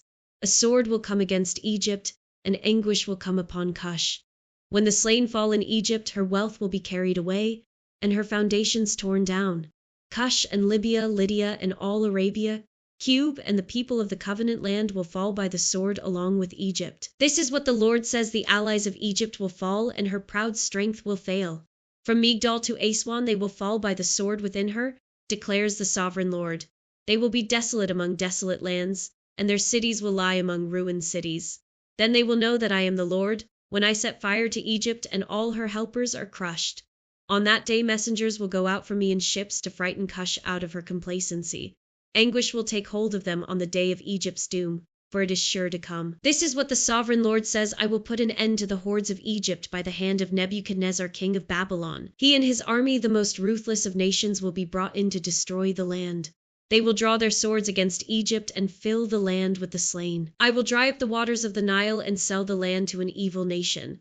By the hand of foreigners I will lay waste the land and everything in it. I, the Lord, have spoken. This is what the sovereign Lord says, I will destroy the idols and put an end to the images in Memphis. No longer will there be a prince in Egypt, and I will spread fear throughout the land. I will lay waste Upper Egypt, set fire to Zoan, and inflict punishment on Thebes.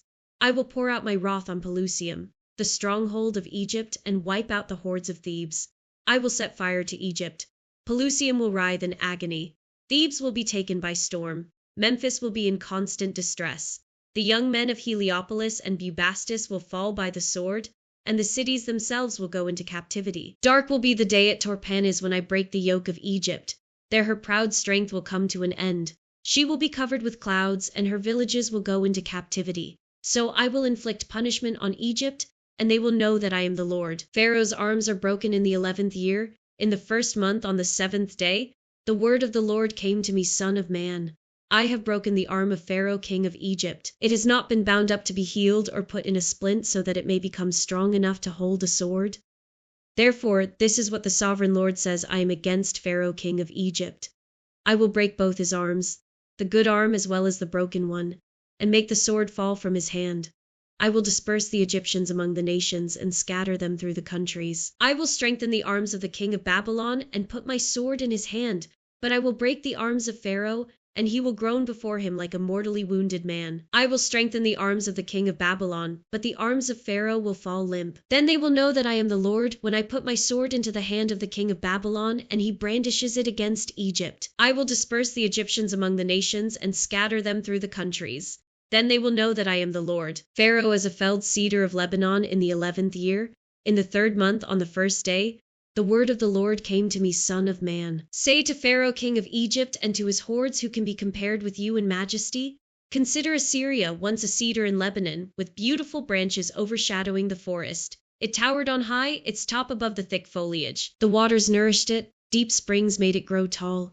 Their streams flowed all around its base and sent their channels to all the trees of the field. So it towered higher than all the trees of the field. Its boughs increased and its branches grew long, spreading because of abundant waters. All the birds of the sky nested in its boughs. All the animals of the wild gave birth under its branches. All the great nations lived in its shade. It was majestic in beauty, with its spreading boughs, for its roots went down to abundant waters. The cedars in the garden of God could not rival it, nor could the junipers equal its boughs. Nor could the plane trees compare with its branches. No tree in the garden of God could match its beauty. I made it beautiful with abundant branches, the envy of all the trees of Eden in the garden of God. Therefore, this is what the sovereign Lord says, because the great cedar towered over the thick foliage, and because it was proud of its height, I gave it into the hands of the ruler of the nations, for him to deal with according to its wickedness. I cast it aside, and the most ruthless of foreign nations cut it down and left it. Its boughs fell on the mountains and in all the valleys. Its branches lay broken in all the ravines of the land. All the nations of the earth came out from under its shade and left it. All the birds settled on the fallen tree, and all the wild animals lived among its branches. Therefore no other trees by the waters are ever to tower proudly on high, lifting their tops above the thick foliage. No other trees so well watered are ever to reach such a height. They are all destined for death, for the earth below, among mortals who go down to the realm of the dead. This is what the sovereign Lord says: on the day it was brought down to the realm of the dead, I covered the deep springs with mourning for it. I held back its streams, and its abundant waters were restrained. Because of it I clothed Lebanon with gloom, and all the trees of the field withered away. I made the nations tremble at the sound of its fall when I brought it down to the realm of the dead to be with those who go down to the pit. Then all the trees of Eden, the choicest and best of Lebanon, the well-watered trees, were consoled in the earth below. They too, like the great cedar, had gone down to the realm of the dead, to those killed by the sword, along with the armed men who lived in its shade among the nations. Which of the trees of Eden can be compared with you in splendor and majesty? Yet you too will be brought down with the trees of Eden to the earth below. You will lie among the uncircumcised with those killed by the sword. This is Pharaoh and all his hordes, declares the sovereign Lord. A lament over Pharaoh in the 12th year, in the 12th month, on the first day.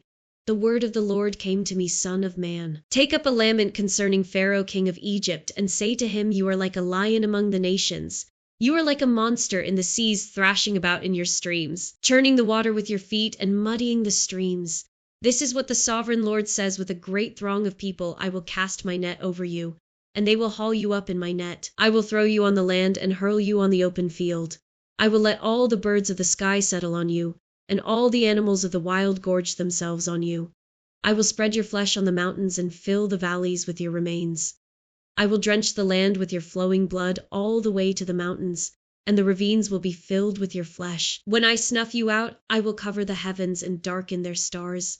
I will cover the sun with a cloud, and the moon will not give its light. All the shining lights in the heavens I will darken over you.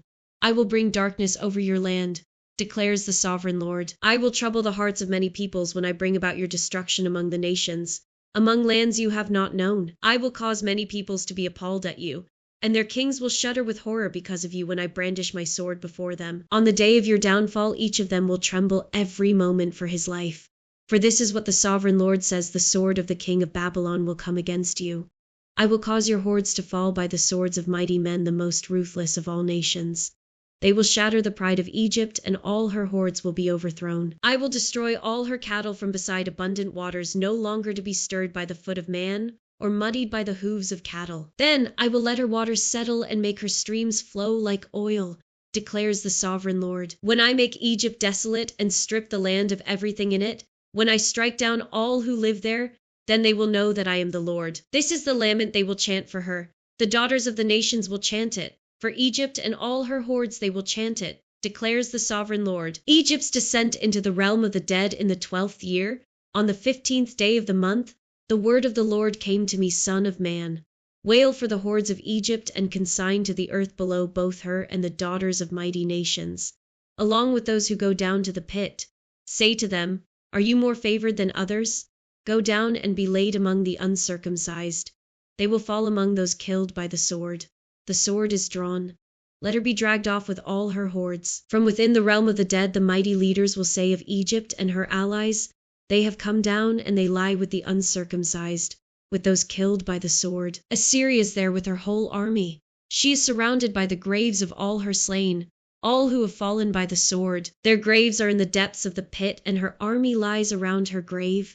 All who had spread terror in the land of the living are slain, fallen by the sword. Elam is there with all her hordes around her grave. All of them are slain, fallen by the sword. All who had spread terror in the land of the living went down uncircumcised to the earth below. They bear their shame with those who go down to the pit. A bed is made for her among the slain, with all her hordes around her grave. All of them are uncircumcised, killed by the sword. Because their terror had spread in the land of the living, they bear their shame with those who go down to the pit. They are laid among the slain. Meshech and Tubal are there, with all their hordes around their graves. All of them are uncircumcised, killed by the sword because they spread their terror in the land of the living. But they do not lie with the fallen warriors of old, who went down to the realm of the dead with their weapons of war, their swords placed under their heads, and their shields resting on their bones, though these warriors also had terrorized the land of the living. You too, Pharaoh, will be broken and will lie among the uncircumcised, with those killed by the sword. Dumb is there, her kings and all her princes, despite their power, they are laid with those killed by the sword. They lie with the uncircumcised, with those who go down to the pit. All the princes of the north and all the Sidonians are there. They went down with the slain in disgrace despite the terror caused by their power. They lie uncircumcised with those killed by the sword and bear their shame with those who go down to the pit. Pharaoh, he and all his army will see them, and he will be consoled for all his hordes that were killed by the sword, declares the sovereign Lord. Although I had him spread terror in the land of the living, Pharaoh and all his hordes will be laid among the uncircumcised, with those killed by the sword, declares the sovereign Lord. The word of the Lord came to me, Son of man. Speak to your people and say to them when I bring the sword against a land, and the people of the land choose one of their men and make him their watchman, and he sees the sword coming against the land and blows the trumpet to warn the people. Then, if anyone hears the trumpet but does not heed the warning and the sword comes and takes their life, their blood will be on their own head. Since they heard the sound of the trumpet but did not heed the warning, their blood will be on their own head. If they had heeded the warning, they would have saved themselves.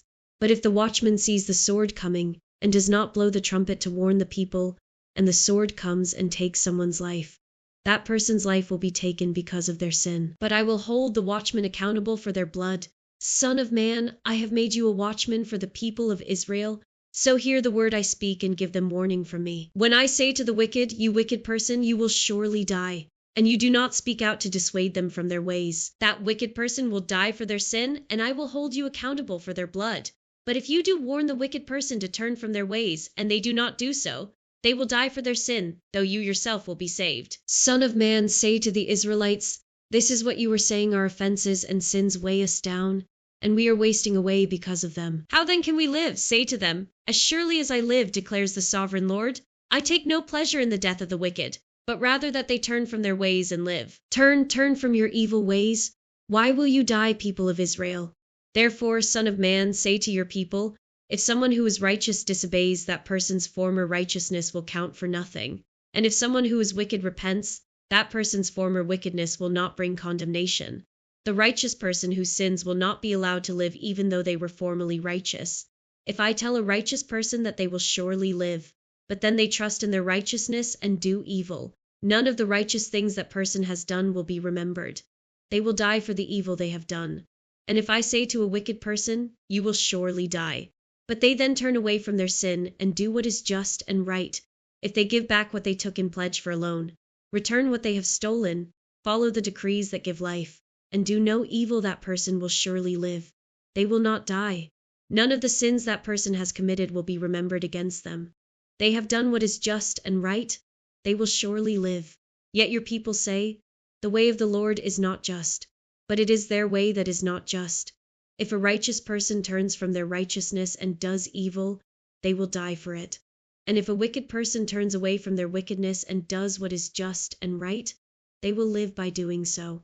Yet you Israelites say, the way of the Lord is not just, but I will judge each of you according to your own ways. In the 12th year of our exile, in the 10th month on the 5th day, a man who had escaped from Jerusalem came to me and said, the city has fallen. Now, the evening before the man arrived, the hand of the Lord was on me, and he opened my mouth before the man came to me in the morning. So my mouth was opened, and I was no longer silent. Then the word of the Lord came to me, Son of man, the people living in those ruins in the land of Israel are saying, Abraham was only one man, yet he possessed the land. But we are many. Surely the land has been given to us as our possession. Therefore say to them, this is what the sovereign Lord says, since you eat meat with the blood still in it and look to your idols and shed blood, should you then possess the land? You rely on your sword, you do detestable things, and each of you defiles his neighbor's wife. Should you then possess the land? Say this to them, this is what the sovereign Lord says, as surely as I live. Those who are left in the ruins will fall by the sword. Those out in the country I will give to the wild animals to be devoured, and those in strongholds and caves will die of a plague. I will make the land a desolate waste, and her proud strength will come to an end, and the mountains of Israel will become desolate so that no one will cross them. Then they will know that I am the Lord, when I have made the land a desolate waste because of all the detestable things they have done. As for you, Son of man, your people are talking together about you by the walls and at the doors of the houses, saying to each other, Come and hear the message that has come from the Lord. My people come to you, as they usually do, and sit before you to hear your words, but they do not put them into practice. Their mouths speak of love, but their hearts are greedy for unjust gain. Indeed, to them you are nothing more than one who sings love songs with a beautiful voice and plays an instrument well, for they hear your words but do not put them into practice. When all this comes true, and it surely will then, they will know that a prophet has been among them. The word of the Lord came to me, Son of man. Prophesy and say to them, this is what the sovereign Lord says, Woe to you, shepherds of Israel, who only take care of yourselves? Should not shepherds take care of the flock? You eat the curds, clothe yourselves with the wool, and slaughter the choice animals, but you do not take care of the flock. You have not strengthened the weak, or healed the sick, or bound up the injured. You have not brought back the strays, or searched for the lost. You have ruled them harshly and brutally. So they were scattered because there was no shepherd, and when they were scattered they became food for all the wild animals. My sheep wandered over all the mountains and on every high hill. They were scattered over the whole earth, and no one searched or looked for them. Therefore, you shepherds, hear the word of the Lord as surely as I live. Declares the sovereign Lord, because my flock lacks a shepherd, and so has been plundered and has become food for all the wild animals. And because my shepherds did not search for my flock, but cared for themselves rather than for my flock. Therefore, you shepherds, hear the word of the Lord. This is what the sovereign Lord says, I am against the shepherds and will hold them accountable for my flock. I will remove them from tending the flock so that the shepherds can no longer feed themselves. I will rescue my flock from their mouths, and it will no longer be food for them. For this is what the sovereign Lord says, I myself will search for my sheep and look after them. As a shepherd looks after his scattered flock when he is with them, so will I look after my sheep. I will rescue them from all the places where they were scattered on a day of clouds and darkness. I will bring them out from the nations and gather them from the countries, and I will bring them into their own land. I will pasture them on the mountains of Israel, in the ravines and in all the settlements in the land. I will tend them in a good pasture, and the mountain heights of Israel will be their grazing land. There they will lie down in good grazing land, and there they will feed in a rich pasture on the mountains of Israel. I myself will tend my sheep and have them lie down, declares the sovereign Lord. I will search for the lost and bring back the strays. I will bind up the injured and strengthen the weak, but the sleek and the strong I will destroy. I will shepherd the flock with justice. As for you, my flock, this is what the sovereign Lord says, I will judge between one sheep and another, and between rams and goats. Is it not enough for you to feed on the good pasture? Must you also trample the rest of your pasture with your feet? Is it not enough for you to drink clear water? Must you also muddy the rest with your feet? Must my flock feed on what you have trampled and drink what you have muddied with your feet? Therefore, this is what the sovereign Lord says to them, See, I myself will judge between the fat sheep and the lean sheep, because you shove with flank and shoulder, butting all the weak sheep with your horns until you have driven them away. I will save my flock, and they will no longer be plundered. I will judge between one sheep and another. I will place over them one shepherd, my servant David, and he will tend them. He will tend them and be their shepherd. I, the Lord, will be their God, and my servant David will be prince among them. I, the Lord, have spoken. I will make a covenant of peace with them and rid the land of savage beasts so that they may live in the wilderness and sleep in the forests in safety. I will make them and the places surrounding my hill a blessing. I will send down showers in season. There will be showers of blessing. The trees will yield their fruit, and the ground will yield its crops. The people will be secure in their land. They will know that I am the Lord, when I break the bars of their yoke and rescue them from the hands of those who enslaved them. They will no longer be plundered by the nations, nor will wild animals devour them. They will live in safety, and no one will make them afraid. I will provide for them a land renowned for its crops, and they will no longer be victims of famine in the land or bear the scorn of the nations. Then they will know that I, the Lord their God, am with them, and that they, the Israelites, are my people, declares the sovereign Lord. You are my sheep, the sheep of my pasture, and I am your God, declares the sovereign Lord. The word of the Lord came to me, Son of man. Set your face against Mount Seir. Prophesy against it and say, This is what the sovereign Lord says, I am against you. Mount Seir, and I will stretch out my hand against you and make you a desolate waste. I will turn your towns into ruins, and you will be desolate. Then you will know that I am the Lord, because you harbored an ancient hostility and delivered the Israelites over to the sword at the time of their calamity, the time their punishment reached its climax. Therefore, as surely as I live, declares the sovereign Lord, I will give you over to bloodshed, and it will pursue you. Since you did not hate bloodshed, bloodshed will pursue you. I will make Mount Seir a desolate waste and cut off from it all who come and go. I will fill your mountains with the slain.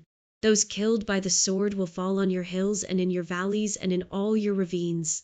I will make you desolate forever. Your towns will not be inhabited. Then you will know that I am the Lord. Because you have said, these 2 nations and countries will be ours and we will take possession of them. Even though I, the Lord, was there.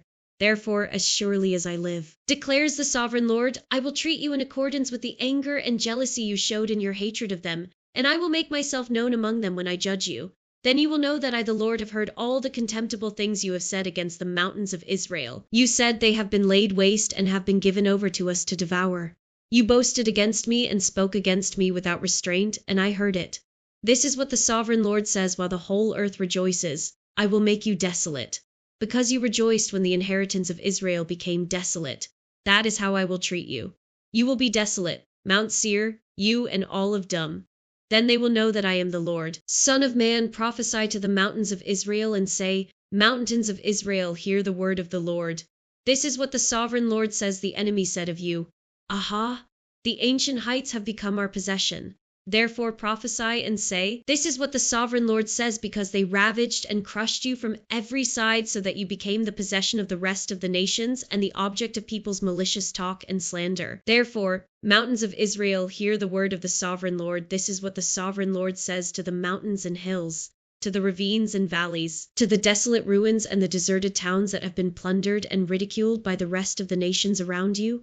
This is what the sovereign Lord says, in my burning zeal I have spoken against the rest of the nations and against all Dum, for with glee and with malice in their hearts they made my land their own possession so that they might plunder its pastureland. Therefore prophesy concerning the land of Israel and say to the mountains and hills, to the ravines and valleys, This is what the sovereign Lord says, I speak in my jealous wrath because you have suffered the scorn of the nations. Therefore, this is what the sovereign Lord says, I swear with uplifted hand that the nations around you will also suffer scorn. But you, mountains of Israel, will produce branches and fruit for my people Israel, for they will soon come home. I am concerned for you and will look on you with favor. You will be plowed and sown, and I will cause many people to live on you, yes, all of Israel. The towns will be inhabited and the ruins rebuilt. I will increase the number of people and animals living on you, and they will be fruitful and become numerous. I will settle people on you as in the past and will make you prosper more than before. Then you will know that I am the Lord. I will cause people, my people Israel, to live on you. They will possess you, and you will be their inheritance. You will never again deprive them of their children. This is what the sovereign Lord says, because some say to you, You devour people and deprive your nation of its children. Therefore you will no longer devour people or make your nation childless, declares the sovereign Lord. No longer will I make you hear the taunts of the nations, and no longer will you suffer the scorn of the peoples or cause your nation to fall, declares the sovereign Lord. Again the word of the Lord came to me, Son of man. When the people of Israel were living in their own land, they defiled it by their conduct and their actions. Their conduct was like a woman's monthly uncleanness in my sight.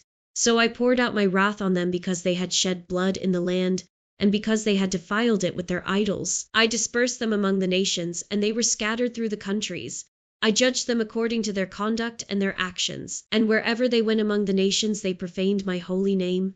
For it was said of them, These are the Lord's people, and yet they had to leave his land. I had concern for my holy name, which the people of Israel profaned among the nations where they had gone.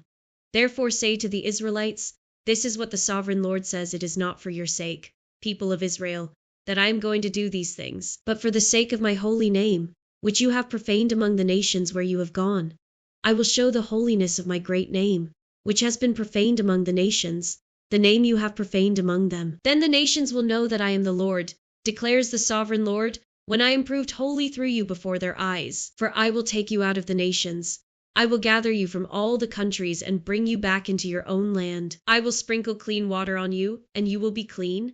I will cleanse you from all your impurities and from all your idols. I will give you a new heart and put a new spirit in you. I will remove from you your heart of stone and give you a heart of flesh. And I will put my spirit in you and move you to follow my decrees and be careful to keep my laws. Then you will live in the land I gave your ancestors. You will be my people, and I will be your God. I will save you from all your uncleanness. I will call for the grain and make it plentiful and will not bring famine upon you. I will increase the fruit of the trees and the crops of the field, so that you will no longer suffer disgrace among the nations because of famine. Then you will remember your evil ways and wicked deeds, and you will loathe yourselves for your sins and detestable practices. I want you to know that I am not doing this for your sake, declares the sovereign Lord. Be ashamed and disgraced for your conduct, people of Israel. This is what the sovereign Lord says on the day I cleanse you from all your sins. I will resettle your towns, and the ruins will be rebuilt. The desolate land will be cultivated instead of lying desolate in the sight of all who pass through it. They will say, "This land that was laid waste has become like the Garden of Eden. The cities that were lying in ruins, desolate and destroyed, are now fortified and inhabited." Then the nations around you that remain will know that I, the Lord, have rebuilt what was destroyed and have replanted what was desolate. I, the Lord, have spoken, and I will do it. This is what the sovereign Lord says once again. I will yield to Israel's plea and do this for them. I will make their people as numerous as sheep, as numerous as the flocks for offerings at Jerusalem during her appointed festivals. So will the ruined cities be filled with flocks of people. Then they will know that I am the Lord. The hand of the Lord was on me, and he brought me out by the Spirit of the Lord and set me in the middle of a valley. It was full of bones. He led me back and forth among them, and I saw a great many bones on the floor of the valley, bones that were very dry. He asked me, "Son of man, can these bones live?" I said, "Sovereign Lord, you alone know." Then he said to me, "Prophesy to these bones and say to them, dry bones, hear the word of the Lord. This is what the sovereign Lord says to these bones. I will make breath enter you, and you will come to life. I will attach tendons to you and make flesh come upon you and cover you with skin. I will put breath in you, and you will come to life. Then you will know that I am the Lord." So I prophesied as I was commanded. And as I was prophesying, there was a noise, a rattling sound, and the bones came together, bone to bone. I looked, and tendons and flesh appeared on them, and skin covered them, but there was no breath in them. Then he said to me, "Prophesy to the breath. Prophesy, son of man, and say to it, this is what the sovereign Lord says, come, breath, from the four winds, and breathe into these slain, that they may live." So I prophesied as he commanded me, and breath entered them. They came to life and stood up on their feet, a vast army. Then he said to me, "Son of man, these bones are the people of Israel. They say, 'Our bones are dried up, and our hope is gone. We are cut off.' Therefore prophesy and say to them, 'This is what the sovereign Lord says, my people. I am going to open your graves and bring you up from them. I will bring you back to the land of Israel. Then you, my people, will know that I am the Lord. When I open your graves and bring you up from them, I will put my spirit in you, and you will live, and I will settle you in your own land. Then you will know that I, the Lord, have spoken, and I have done it, declares the Lord. The word of the Lord came to me, son of man. Take a stick of wood and write on it, belonging to Judah and the Israelites associated with him. Then take another stick of wood and write on it, belonging to Joseph, that is, to Ephraim and all the Israelites associated with him. Join them together into one stick so that they will become one in your hand.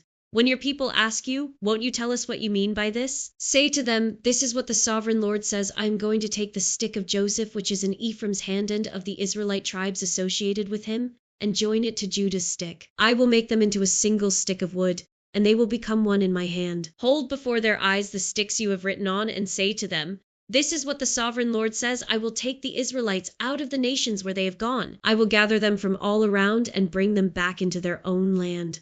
I will make them one nation in the land, on the mountains of Israel. There will be one king over all of them, and they will never again be two nations or be divided into two kingdoms. They will no longer defile themselves with their idols and vile images or with any of their offenses, for I will save them from all their sinful backsliding, and I will cleanse them. They will be my people, and I will be their God. My servant David will be king over them, and they will all have one shepherd. They will follow my laws and be careful to keep my decrees. They will live in the land I gave to my servant Jacob, the land where your ancestors lived.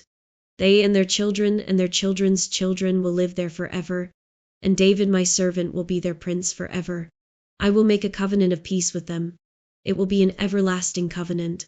I will establish them and increase their numbers, and I will put my sanctuary among them forever. My dwelling place will be with them. I will be their God, and they will be my people. Then the nations will know that I, the Lord, make Israel holy, when my sanctuary is among them forever. The word of the Lord came to me, son of man. Set your face against Gog of the land of Magog, the chief prince of Meshech and Tubal. Prophesy against him and say, "This is what the sovereign Lord says, I am against you. Gog, chief prince of Meshech and Tubal, I will turn you around. put hooks in your jaws, and bring you out with your whole army, your horses, your horsemen fully armed, and a great horde with large and small shields, all of them brandishing their swords. Persia, Cush, and Put will be with them, all with shields and helmets, also Gomer with all its troops, and Beth Togarmah from the far north with all its troops, the many nations with you. Get ready, be prepared, you and all the hordes gathered about you, and take command of them. After many days you will be called to arms. In future years you will invade a land that has recovered from war, whose people were gathered from many nations to the mountains of Israel, which had long been desolate. They had been brought out from the nations, and now all of them live in safety. You and all your troops and the many nations with you will go up, advancing like a storm.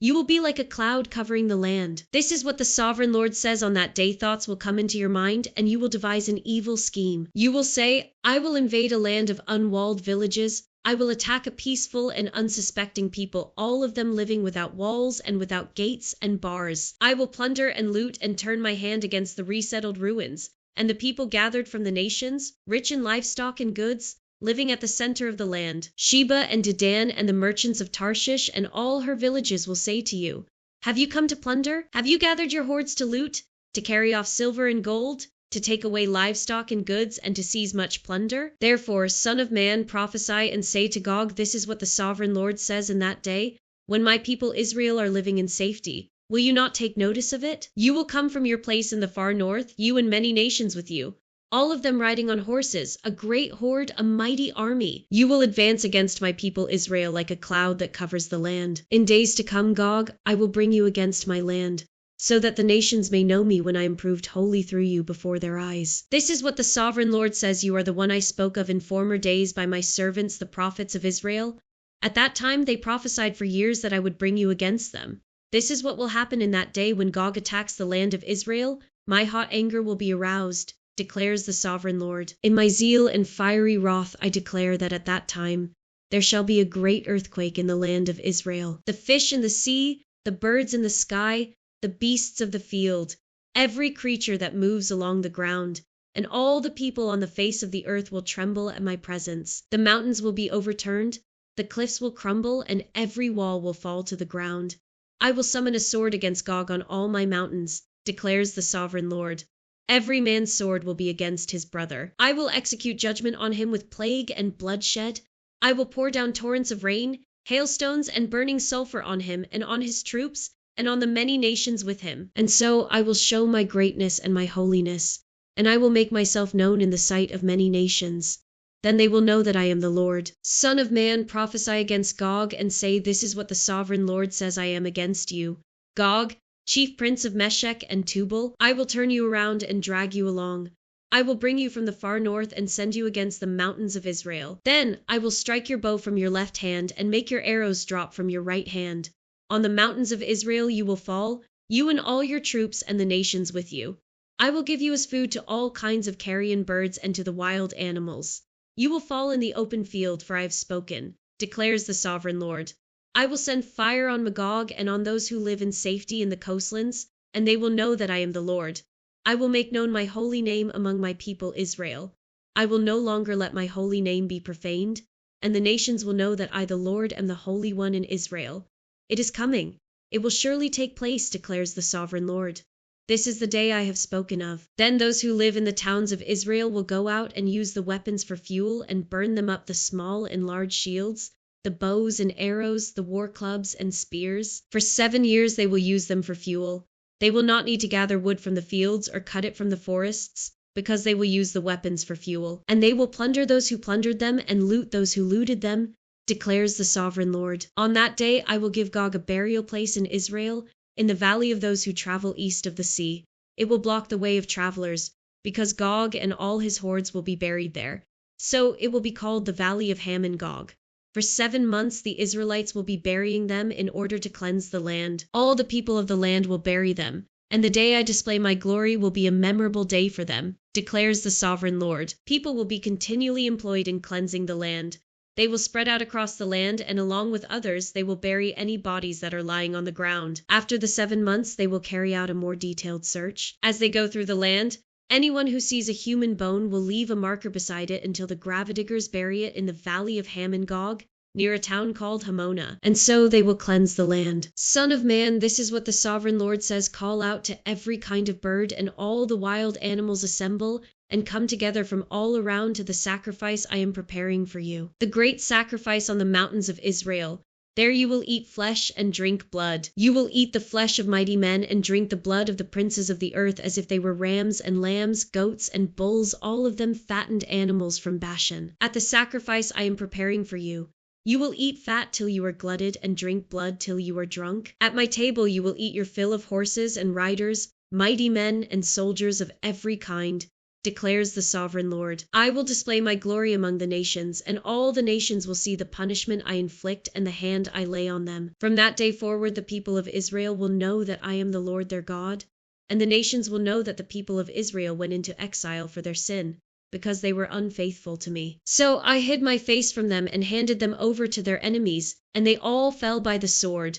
I dealt with them according to their uncleanness and their offenses, and I hid my face from them. Therefore, this is what the sovereign Lord says: I will now restore the fortunes of Jacob, and will have compassion on all the people of Israel, and I will be zealous for my holy name. They will forget their shame and all the unfaithfulness they showed toward me when they lived in safety in their land, with no one to make them afraid. When I have brought them back from the nations and have gathered them from the countries of their enemies, I will be proved holy through them in the sight of many nations. Then they will know that I am the Lord their God, for though I sent them into exile among the nations, I will gather them to their own land, not leaving any behind. I will no longer hide my face from them, for I will pour out my spirit on the people of Israel, declares the sovereign Lord. In the 25th year of our exile, at the beginning of the year, on the 10th of the month, in the 14th year after the fall of the city, on that very day, the hand of the Lord was on me, and he took me there. In visions of God he took me to the land of Israel and set me on a very high mountain, on whose south side were some buildings that looked like a city. He took me there, and I saw a man whose appearance was like bronze. He was standing in the gateway with a linen cord and a measuring rod in his hand. The man said to me, Son of man, look carefully and listen closely and pay attention to everything I am going to show you, for that is why you have been brought here. Tell the people of Israel everything you see. The east gate to the outer court, I saw a wall completely surrounding the temple area. The length of the measuring rod in the man's hand was 6 long cubits, each of which was a cubit and a handbreadth. He measured the wall. It was 1 measuring rod thick and 1 rod high. Then he went to the east gate. He climbed its steps and measured the threshold of the gate. It was 1 rod deep. The alcoves for the guards were 1 rod long and 1 rod wide, and the projecting walls between the alcoves were 5 cubits thick. And the threshold of the gate next to the portico facing the temple was 1 rod deep. Then he measured the portico of the gateway. It was 8 cubits deep, and its jambs were 2 cubits thick. The portico of the gateway faced the temple. Inside the east gate were 3 alcoves on each side. The 3 had the same measurements, and the faces of the projecting walls on each side had the same measurements. Then he measured the width of the entrance of the gateway. It was 10 cubits, and its length was 13 cubits. In front of each alcove was a wall 1 cubit high, and the alcoves were 6 cubits square. Then he measured the gateway from the top of the rear wall of one alcove to the top of the opposite one. The distance was 25 cubits from one parapet opening to the opposite one. He measured along the faces of the projecting walls all around the inside of the gateway 60 cubits. The measurement was up to the portico facing the courtyard. The distance from the entrance of the gateway to the far end of its portico was 50 cubits. The alcoves and the projecting walls inside the gateway were surmounted by narrow parapet openings all around, as was the portico. The openings all around faced inward. The faces of the projecting walls were decorated with palm trees. The outer court, then he brought me into the outer court. There I saw some rooms and a pavement that had been constructed all around the court. There were 30 rooms along the pavement. It abutted the sides of the gateways and was as wide as they were long. This was the lower pavement. Then he measured the distance from the inside of the lower gateway to the outside of the inner court. It was 100 cubits on the east side as well as on the north. The north gate, then he measured the length and width of the north gate, leading into the outer court. Its alcoves 3 on each side, its projecting walls, and its portico had the same measurements as those of the first gateway. It was 50 cubits long and 25 cubits wide. Its openings, its portico, and its palm tree decorations had the same measurements as those of the gate facing east. 7 steps led up to it, with its portico opposite them. There was a gate to the inner court facing the north gate, just as there was on the east. He measured from one gate to the opposite one. It was 100 cubits. The south gate. Then he led me to the south side, and I saw the south gate. He measured its jambs and its portico, and they had the same measurements as the others. The gateway and its portico had narrow openings all around, like the openings of the others. It was 50 cubits long and 25 cubits wide. 7 steps led up to it, with its portico opposite them. It had palm tree decorations on the faces of the projecting walls on each side. The inner court also had a gate facing south, and he measured from this gate to the outer gate on the south side. It was 100 cubits. The gates to the inner court. Then he brought me into the inner court through the south gate, and he measured the south gate. It had the same measurements as the others. Its alcoves, its projecting walls, and its portico had the same measurements as the others. The gateway and its portico had openings all around. It was 50 cubits long and 25 cubits wide. The porticos of the gateways around the inner court were 25 cubits deep. Its portico faced the outer court. Palm trees decorated its jambs, and 8 steps led up to it. Then he brought me to the inner court on the east side, and he measured the gateway. It had the same measurements as the others. Its alcoves, its projecting walls, and its portico had the same measurements as the others. The gateway and its portico had openings all around. It was 50 cubits long and 25 cubits wide. Its portico faced the outer court. Palm trees decorated the jambs on either side, and 8 steps led up to it. Then he brought me to the north gate and measured it. It had the same measurements as the others, as did its alcoves, its projecting walls, and its portico, and it had openings all around. It was 50 cubits long and 25 cubits wide. Its portico faced the outer court. Palm trees decorated the jambs on either side, and 8 steps led up to it. The rooms for preparing sacrifices, a room with a doorway, was by the portico in each of the inner gateways, where the burnt offerings were washed. In the portico of the gateway were 2 tables on each side, on which the burnt offerings, sin offerings, and guilt offerings were slaughtered. By the outside wall of the portico of the gateway, near the steps at the entrance of the north gateway, were 2 tables, and on the other side of the steps were 2 tables. So there were 4 tables on one side of the gateway, and 4 on the other, 8 tables in all, on which the sacrifices were slaughtered. There were also 4 tables of dressed stone for the burnt offerings, each a cubit and a half long, a cubit and a half wide, and a cubit high. On them were placed the utensils for slaughtering the burnt offerings and the other sacrifices, and double-pronged hooks, each a handbreadth long, were attached to the wall all around. The tables were for the flesh of the offerings. The rooms for the priests outside the inner gate within the inner court were 2 rooms, one at the side of the north gate and facing south, and another at the side of the south gate and facing north. He said to me, "The room facing south is for the priests who guard the temple, and the room facing north is for the priests who guard the altar. These are the sons of Zadok, who are the only Levites who may draw near to the Lord to minister before him." Then he measured the court. It was square, 100 cubits long and 100 cubits wide, and the altar was in front of the temple. He brought me to the portico of the temple and measured the jambs of the portico. They were 5 cubits wide on either side. The width of the entrance was 14 cubits, and its projecting walls were 3 cubits wide on either side. The portico was 20 cubits wide and 12 cubits from front to back. It was reached by a flight of stairs, and there were pillars on each side of the jambs. Then the man brought me to the main hall and measured the jambs. The width of the jambs was 6 cubits on each side. The entrance was 10 cubits wide, and the projecting walls on each side of it were 5 cubits wide. He also measured the main hall. It was 40 cubits long and 20 cubits wide. Then he went into the inner sanctuary and measured the jambs of the entrance. Each was 2 cubits wide. The entrance was 6 cubits wide, and the projecting walls on each side of it were 7 cubits wide. And he measured the length of the inner sanctuary. It was 20 cubits, and its width was 20 cubits across the end of the main hall. He said to me, "This is the most holy place." Then he measured the wall of the temple. It was 6 cubits thick, and each side room around the temple was 4 cubits wide. The side rooms were on 3 levels, one above another, 30 on each level. There were ledges all around the wall of the temple to serve as supports for the side rooms, so that the supports were not inserted into the wall of the temple. The side rooms all around the temple were wider at each successive level. The structure surrounding the temple was built in ascending stages, so that the rooms widened as one went upward. A stairway went up from the lowest floor to the top floor through the middle floor. I saw that the temple had a raised base all around it, forming the foundation of the side rooms. It was the length of the rods, 6 long cubits. The outer wall of the side rooms was 5 cubits thick. The open area between the side rooms of the temple and the priest rooms was 20 cubits wide all around the temple. There were entrances to the side rooms from the open area, one on the north and another on the south, and the base adjoining the open area was 5 cubits wide all around. The building facing the temple courtyard on the west side was 70 cubits wide. The wall of the building was 5 cubits thick all around, and its length was 90 cubits. Then he measured the temple. It was 100 cubits long, and the temple courtyard and the building with its walls were also 100 cubits long. The width of the temple courtyard on the east, including the front of the temple, was 100 cubits. Then he measured the length of the building facing the courtyard at the rear of the temple, including its galleries on each side.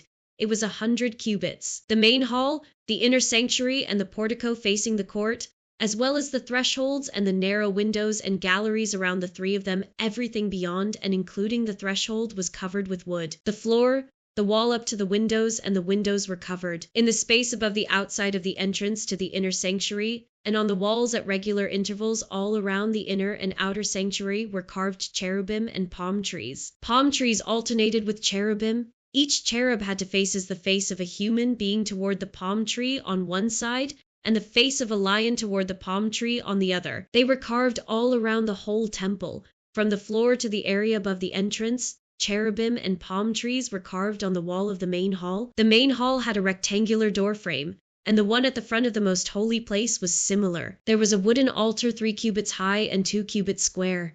Its corners, its base, and its sides were of wood.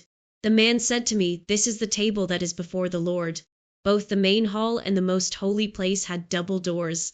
Each door had leaves to hinged leaves for each door, and on the doors of the main hall were carved cherubim and palm trees, like those carved on the walls, and there was a wooden overhang on the front of the portico. On the side walls of the portico were narrow windows with palm trees carved on each side. The side rooms of the temple also had overhangs. Then the man led me northward into the outer court and brought me to the rooms opposite the temple courtyard and opposite the outer wall on the north side. The building whose door faced north was 100 cubits long and 50 cubits wide, both in the section 20 cubits from the inner court and in the section opposite the pavement of the outer court. Gallery faced gallery at the 3 levels. In front of the rooms was an inner passageway 10 cubits wide and 100 cubits long. Their doors were on the north. Now the upper rooms were narrower, for the galleries took more space from them than from the rooms on the lower and middle floors of the building. The rooms on the top floor had no pillars as the courts had, so they were smaller in floor space than those on the lower and middle floors. There was an outer wall parallel to the rooms and the outer court. It extended in front of the rooms for 50 cubits, while the row of rooms on the side next to the outer court was 50 cubits long. The row on the side nearest the sanctuary was 100 cubits long. The lower rooms had an entrance on the east side as one enters them from the outer court. On the south side along the length of the wall of the outer court, adjoining the temple courtyard and opposite the outer wall, were rooms with a passageway in front of them. These were like the rooms on the north. They had the same length and width, with similar exits and dimensions. Similar to the doorways on the north were the doorways of the rooms on the south. There was a doorway at the beginning of the passageway that was parallel to the corresponding wall extending eastward, by which one enters the rooms. Then he said to me, "The north and south rooms facing the temple courtyard are the priests' rooms, where the priests who approach the Lord will eat the most holy offerings. There they will put the most holy offerings, the grain offerings, the sin offerings, and the guilt offerings, for the place is holy. Once the priests enter the holy precincts, they are not to go into the outer court until they leave behind the garments in which they minister, for these are holy. They are to put on other clothes before they go near the places that are for the people." When he had finished measuring what was inside the temple area, he led me out by the east gate and measured the area all around. He measured the east side with the measuring rod. It was 500 cubits. He measured the north side. It was 500 cubits by the measuring rod. He measured the south side. It was 500 cubits by the measuring rod. Then he turned to the west side and measured. It was 500 cubits by the measuring rod. So he measured the area on all 4 sides. It had a wall around it, 500 cubits long and 500 cubits wide, to separate the holy from the common. Then the man brought me to the gate facing east, and I saw the glory of the God of Israel coming from the east. His voice was like the roar of rushing waters, and the land was radiant with his glory. The vision I saw was like the vision I had seen when he came to destroy the city, and like the visions I had seen by the Kibar River, and I fell face down. The glory of the Lord entered the temple through the gate facing east. Then the Spirit lifted me up and brought me into the inner court, and the glory of the Lord filled the temple. While the man was standing beside me, I heard someone speaking to me from inside the temple. He said, "Son of man, this is the place of my throne and the place for the soles of my feet. This is where I will live among the Israelites forever.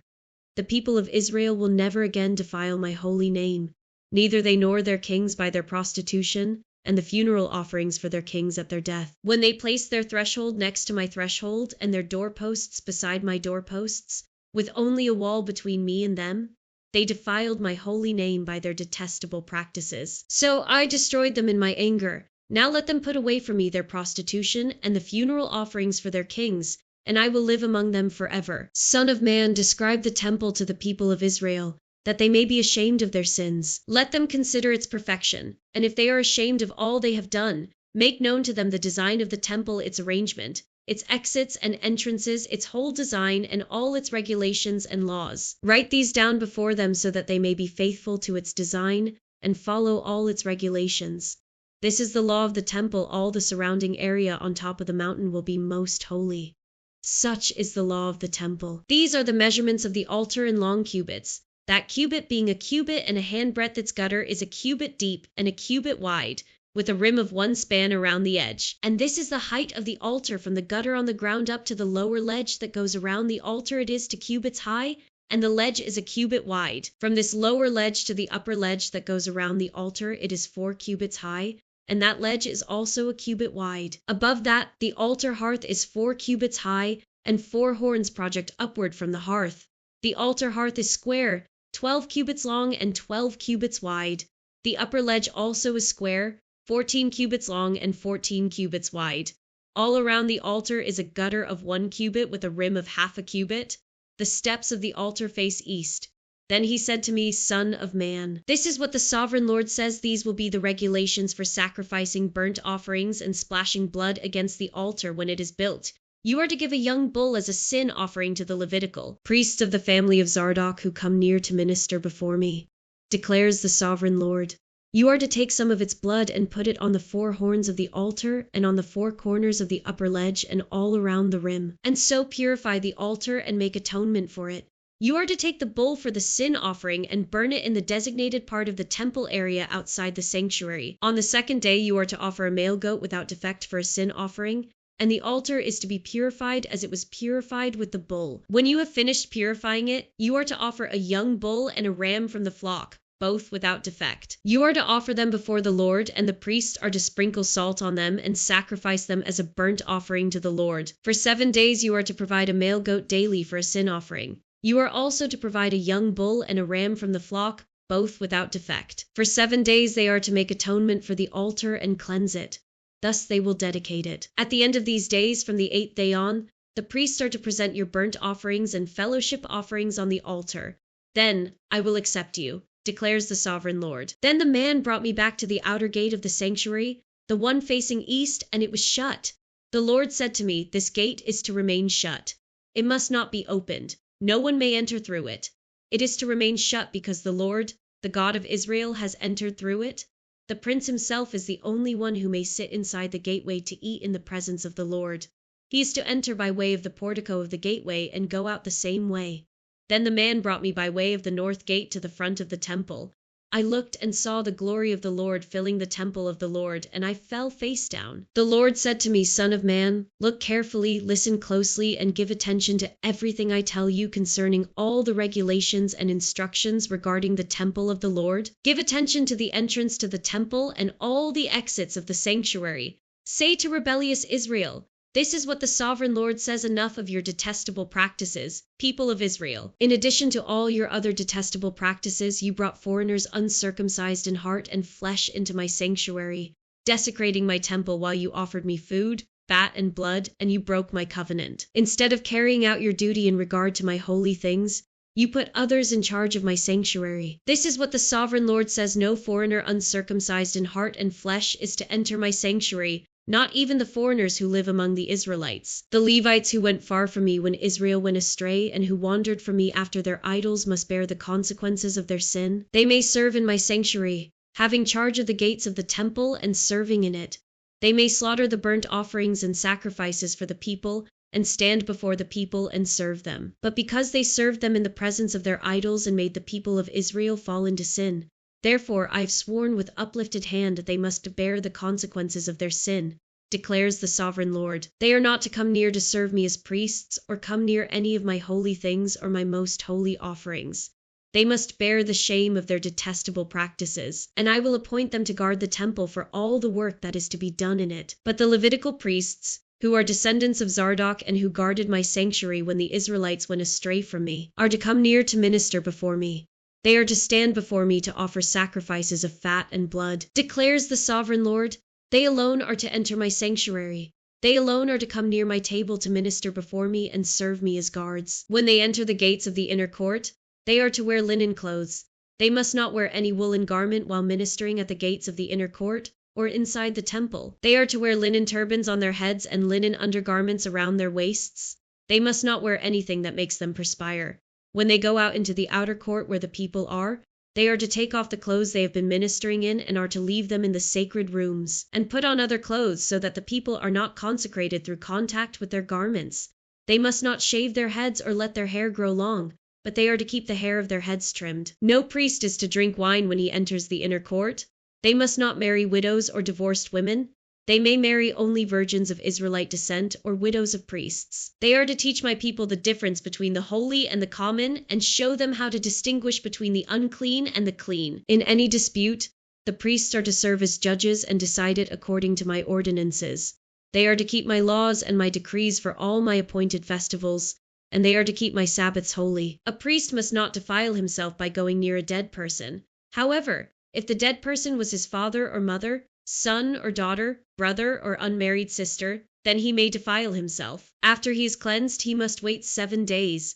On the day he goes into the inner court of the sanctuary to minister in the sanctuary, he is to offer a sin offering for himself, declares the sovereign Lord. I am to be the only inheritance the priests have. You are to give them no possession in Israel. I will be their possession. They will eat the grain offerings, the sin offerings, and the guilt offerings, and everything in Israel devoted to the Lord will belong to them. The best of all the first fruits and of all your special gifts will belong to the priests. You are to give them the first portion of your ground meal so that a blessing may rest on your household. The priest must not eat anything, whether bird or animal, found dead or torn by wild animals. When you allot the land as an inheritance, you are to present to the Lord a portion of the land as a sacred district, 25,000 cubits long and 20,000 cubits wide. The entire area will be holy. Of this, a section 500 cubits square is to be for the sanctuary, with 50 cubits around it for open land. In the sacred district, measure off a section 25,000 cubits wide, and it will be the sanctuary, the most holy place.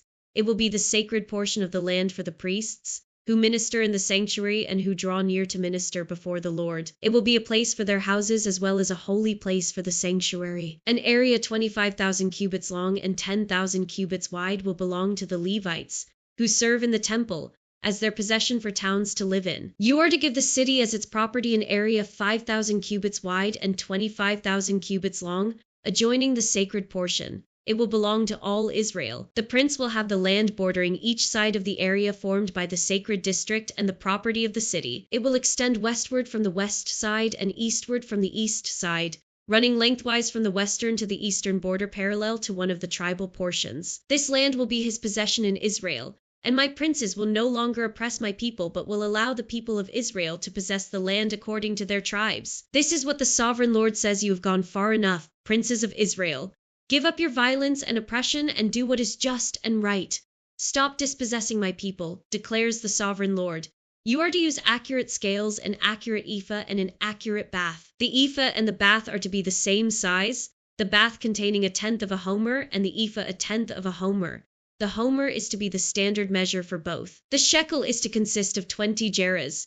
20 shekels plus 25 shekels plus 15 shekels equal 1 mina. This is the special gift you are to offer: 1/6 of an ephah from each homer of wheat and 1/6 of an ephah from each homer of barley. The prescribed portion of olive oil, measured by the bath, is 1/10 of a bath from each core, which consists of 10 baths or 1 homer. for 10 baths are equivalent to a homer. Also, 1 sheep is to be taken from every flock of 200 from the well-watered pastures of Israel. These will be used for the grain offerings, burnt offerings, and fellowship offerings to make atonement for the people, declares the sovereign Lord. All the people of the land will be required to give this special offering to the prince in Israel. It will be the duty of the prince to provide the burnt offerings, grain offerings, and drink offerings at the festivals, the new moons, and the Sabbaths at all the appointed festivals of Israel. He will provide the sin offerings, grain offerings, burnt offerings, and fellowship offerings to make atonement for the Israelites. This is what the sovereign Lord says: in the first month on the first day you are to take a young bull without defect and purify the sanctuary. The priest is to take some of the blood of the sin offering and put it on the doorposts of the temple, on the 4 corners of the upper ledge of the altar, and on the gateposts of the inner court. You are to do the same on the 7th day of the month for anyone who sins unintentionally or through ignorance. So you are to make atonement for the temple. In the first month on the 14th day you are to observe the Passover, a festival lasting 7 days, during which you shall eat bread made without yeast. On that day the prince is to provide a bull as a sin offering for himself and for all the people of the land. Every day during the 7 days of the festival he is to provide 7 bulls and 7 rams without defect as a burnt offering to the Lord, and a male goat for a sin offering. He is to provide as a grain offering an ephah for each bull and an ephah for each ram, along with a hin of olive oil for each ephah. During the 7 days of the festival, which begins in the 7th month on the 15th day, he is to make the same provision for sin offerings, burnt offerings, grain offerings, and oil. This is what the sovereign Lord says: the gate of the inner court facing east is to be shut on the 6 working days, but on the Sabbath day and on the day of the new moon it is to be opened. The prince is to enter from the outside through the portico of the gateway and stand by the gatepost. The priests are to sacrifice his burnt offering and his fellowship offerings. He is to bow down and worship at the threshold of the gateway and then go out. But the gate will not be shut until evening. On the Sabbaths and new moons the people of the land are to worship in the presence of the Lord at the entrance of that gateway. The burnt offering the prince brings to the Lord on the Sabbath day is to be 6 male lambs and a ram, all without defect. The grain offering given with the ram is to be an ephah, and the grain offering with the lambs is to be as much as he pleases, along with a hin of olive oil for each ephah. On the day of the new moon he is to offer a young bull, 6 lambs, and a ram, all without defect. He is to provide as a grain offering 1 ephah with the bull, 1 ephah with the ram, and with the lambs as much as he wants to give, along with a hin of oil for each ephah. When the prince enters, he is to go in through the portico of the gateway, and he is to come out the same way. When the people of the land come before the Lord at the appointed festivals, whoever enters by the north gate to worship is to go out the south gate, and whoever enters by the south gate is to go out the north gate. No one is to return through the gate by which they entered, but each is to go out the opposite gate. The prince is to be among them, going in when they go in and going out when they go out. At the feasts and the appointed festivals, the grain offering is to be an ephah with a bull, an ephah with a ram, and with the lambs as much as he pleases, along with a hin of oil for each ephah. When the prince provides a freewill offering to the Lord, whether a burnt offering or fellowship offerings, the gate facing east is to be opened for him. He shall offer his burnt offering or his fellowship offerings as he does on the Sabbath day. Then he shall go out, and after he has gone out, the gate will be shut. Every day you are to provide a year-old lamb without defect for a burnt offering to the Lord. Morning by morning you shall provide it. You are also to provide with it morning by morning a grain offering, consisting of 1/6 of an ephah with 1/3 of a hin of oil to moisten the flour. The presenting of this grain offering to the Lord is a lasting ordinance. So the lamb and the grain offering and the oil shall be provided morning by morning for a regular burnt offering. This is what the sovereign Lord says: if the prince makes a gift from his inheritance to one of his sons, it will also belong to his descendants. It is to be their property by inheritance. If, however, he makes a gift from his inheritance to one of his servants, the servant may keep it until the year of freedom. Then it will revert to the prince. His inheritance belongs to his sons only. It is theirs. The prince must not take any of the inheritance of the people, driving them off their property. He is to give his sons their inheritance out of his own property, so that not one of my people will be separated from their property. Then the man brought me through the entrance at the side of the gate to the sacred rooms facing north, which belonged to the priests, and showed me a place at the western end. He said to me, "This is the place where the priests are to cook the guilt offering and the sin offering and bake the grain offering, to avoid bringing them into the outer court and consecrating the people." He then brought me to the outer court and led me around to its 4 corners, and I saw in each corner another court. In the 4 corners of the outer court were enclosed courts, 40 cubits long and 30 cubits wide. Each of the courts in the four corners was the same size. Around the inside of each of the four courts was a ledge of stone, with places for fire built all around under the ledge. He said to me, "These are the kitchens where those who minister at the temple are to cook the sacrifices of the people." The man brought me back to the entrance to the temple, and I saw water coming out from under the threshold of the temple toward the east, for the temple faced east. The water was coming down from under the south side of the temple, south of the altar. He then brought me out through the north gate and led me around the outside to the outer gate facing east, and the water was trickling from the south side. As the man went eastward with a measuring line in his hand, he measured off 1,000 cubits and then led me through water that was ankle deep. He measured off another 1,000 cubits and led me through water that was knee deep. He measured off another 1,000 and led me through water that was up to the waist. He measured off another 1,000, but now it was a river that I could not cross, because the water had risen and was deep enough to swim in a river that no one could cross. He asked me, "Son of man, do you see this?" Then he led me back to the bank of the river. When I arrived there, I saw a great number of trees on each side of the river. He said to me, "This water flows toward the eastern region and goes down into the Arabar, where it enters the Dead Sea. When it empties into the sea, the salty water there becomes fresh. Swarms of living creatures will live wherever the river flows. There will be large numbers of fish because this water flows there and makes the salt water fresh. So where the river flows, everything will live. Fishermen will stand along the shore. From Engidi to Eglaim there will be places for spreading nets. The fish will be of many kinds, like the fish of the Mediterranean Sea, but the swamps and marshes will not become fresh. They will be left for salt. Fruit trees of all kinds will grow on both banks of the river. Their leaves will not wither, nor will their fruit fail. Every month they will bear fruit, because the water from the sanctuary flows to them. Their fruit will serve for food, and their leaves for healing. This is what the sovereign Lord says. These are the boundaries of the land that you will divide among the 12 tribes of Israel as their inheritance, with 2 portions for Joseph. You are to divide it equally among them. Because I swore with uplifted hand to give it to your ancestors, this land will become your inheritance. This is to be the boundary of the land. On the north side it will run from the Mediterranean Sea by the Hethlon road past Labo Hamath to Zedad, Beratha and Sibraim, which lies on the border between Damascus and Hamath. As far as Hazer Hadikon, which is on the border of Horon, the boundary will extend from the sea to Hazer Anan, along the northern border of Damascus, with the border of Hamath to the north. This will be the northern boundary. On the east side the boundary will run between Horon and Damascus, along the Jordan between Gilead and the land of Israel, to the Dead Sea and as far as Tamar. This will be the eastern boundary.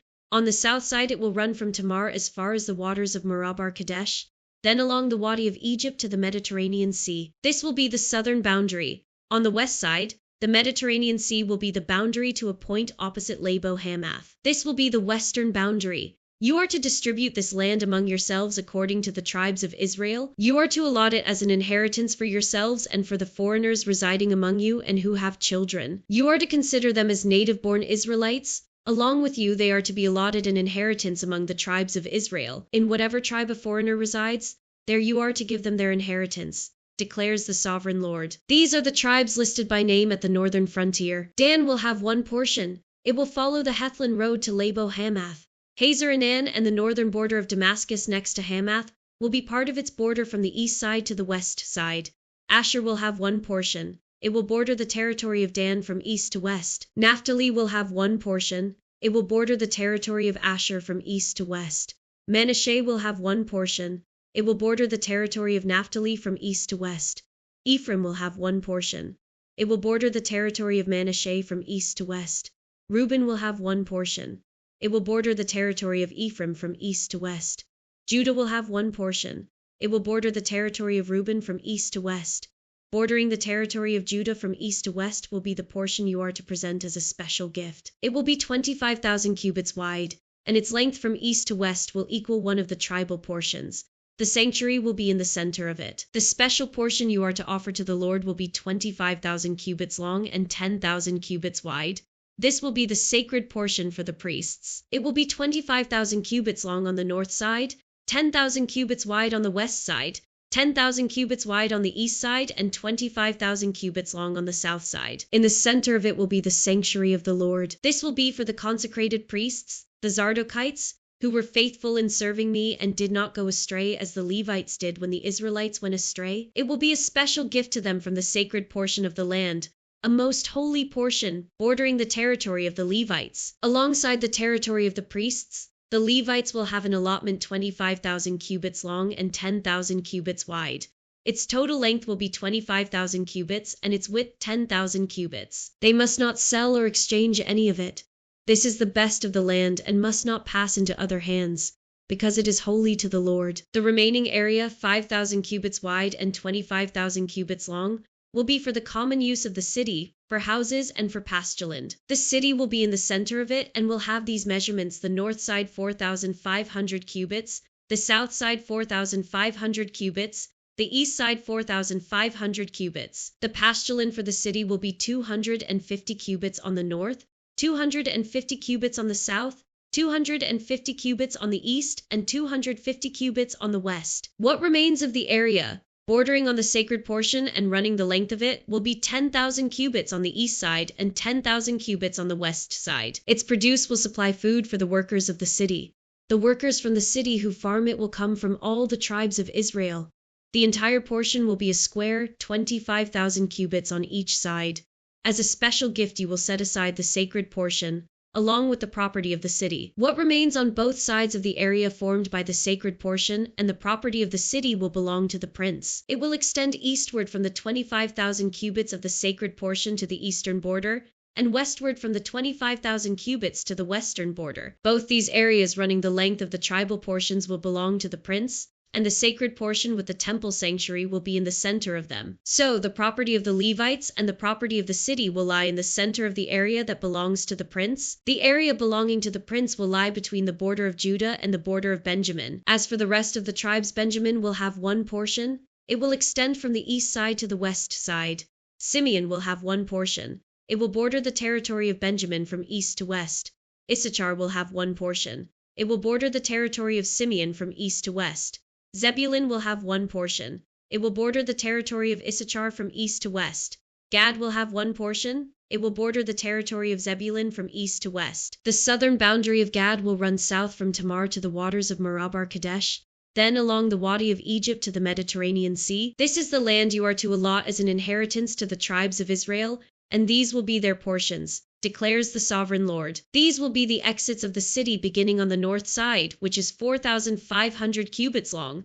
The gates of the city will be named after the tribes of Israel. The 3 gates on the north side will be the gate of Reuben, the gate of Judah, and the gate of Levi. On the east side, which is 4,500 cubits long, will be 3 gates: the gate of Joseph, the gate of Benjamin, and the gate of Dan. On the south side, which measures 4,500 cubits, will be 3 gates: the gate of Simeon, the gate of Issachar, and the gate of Zebulun. On the west side, which is 4,500 cubits long, will be 3 gates: the gate of Gad, the gate of Asher, and the gate of Naphtali. The distance all around will be 18,000 cubits, and the name of the city from that time on will be "The Lord is there."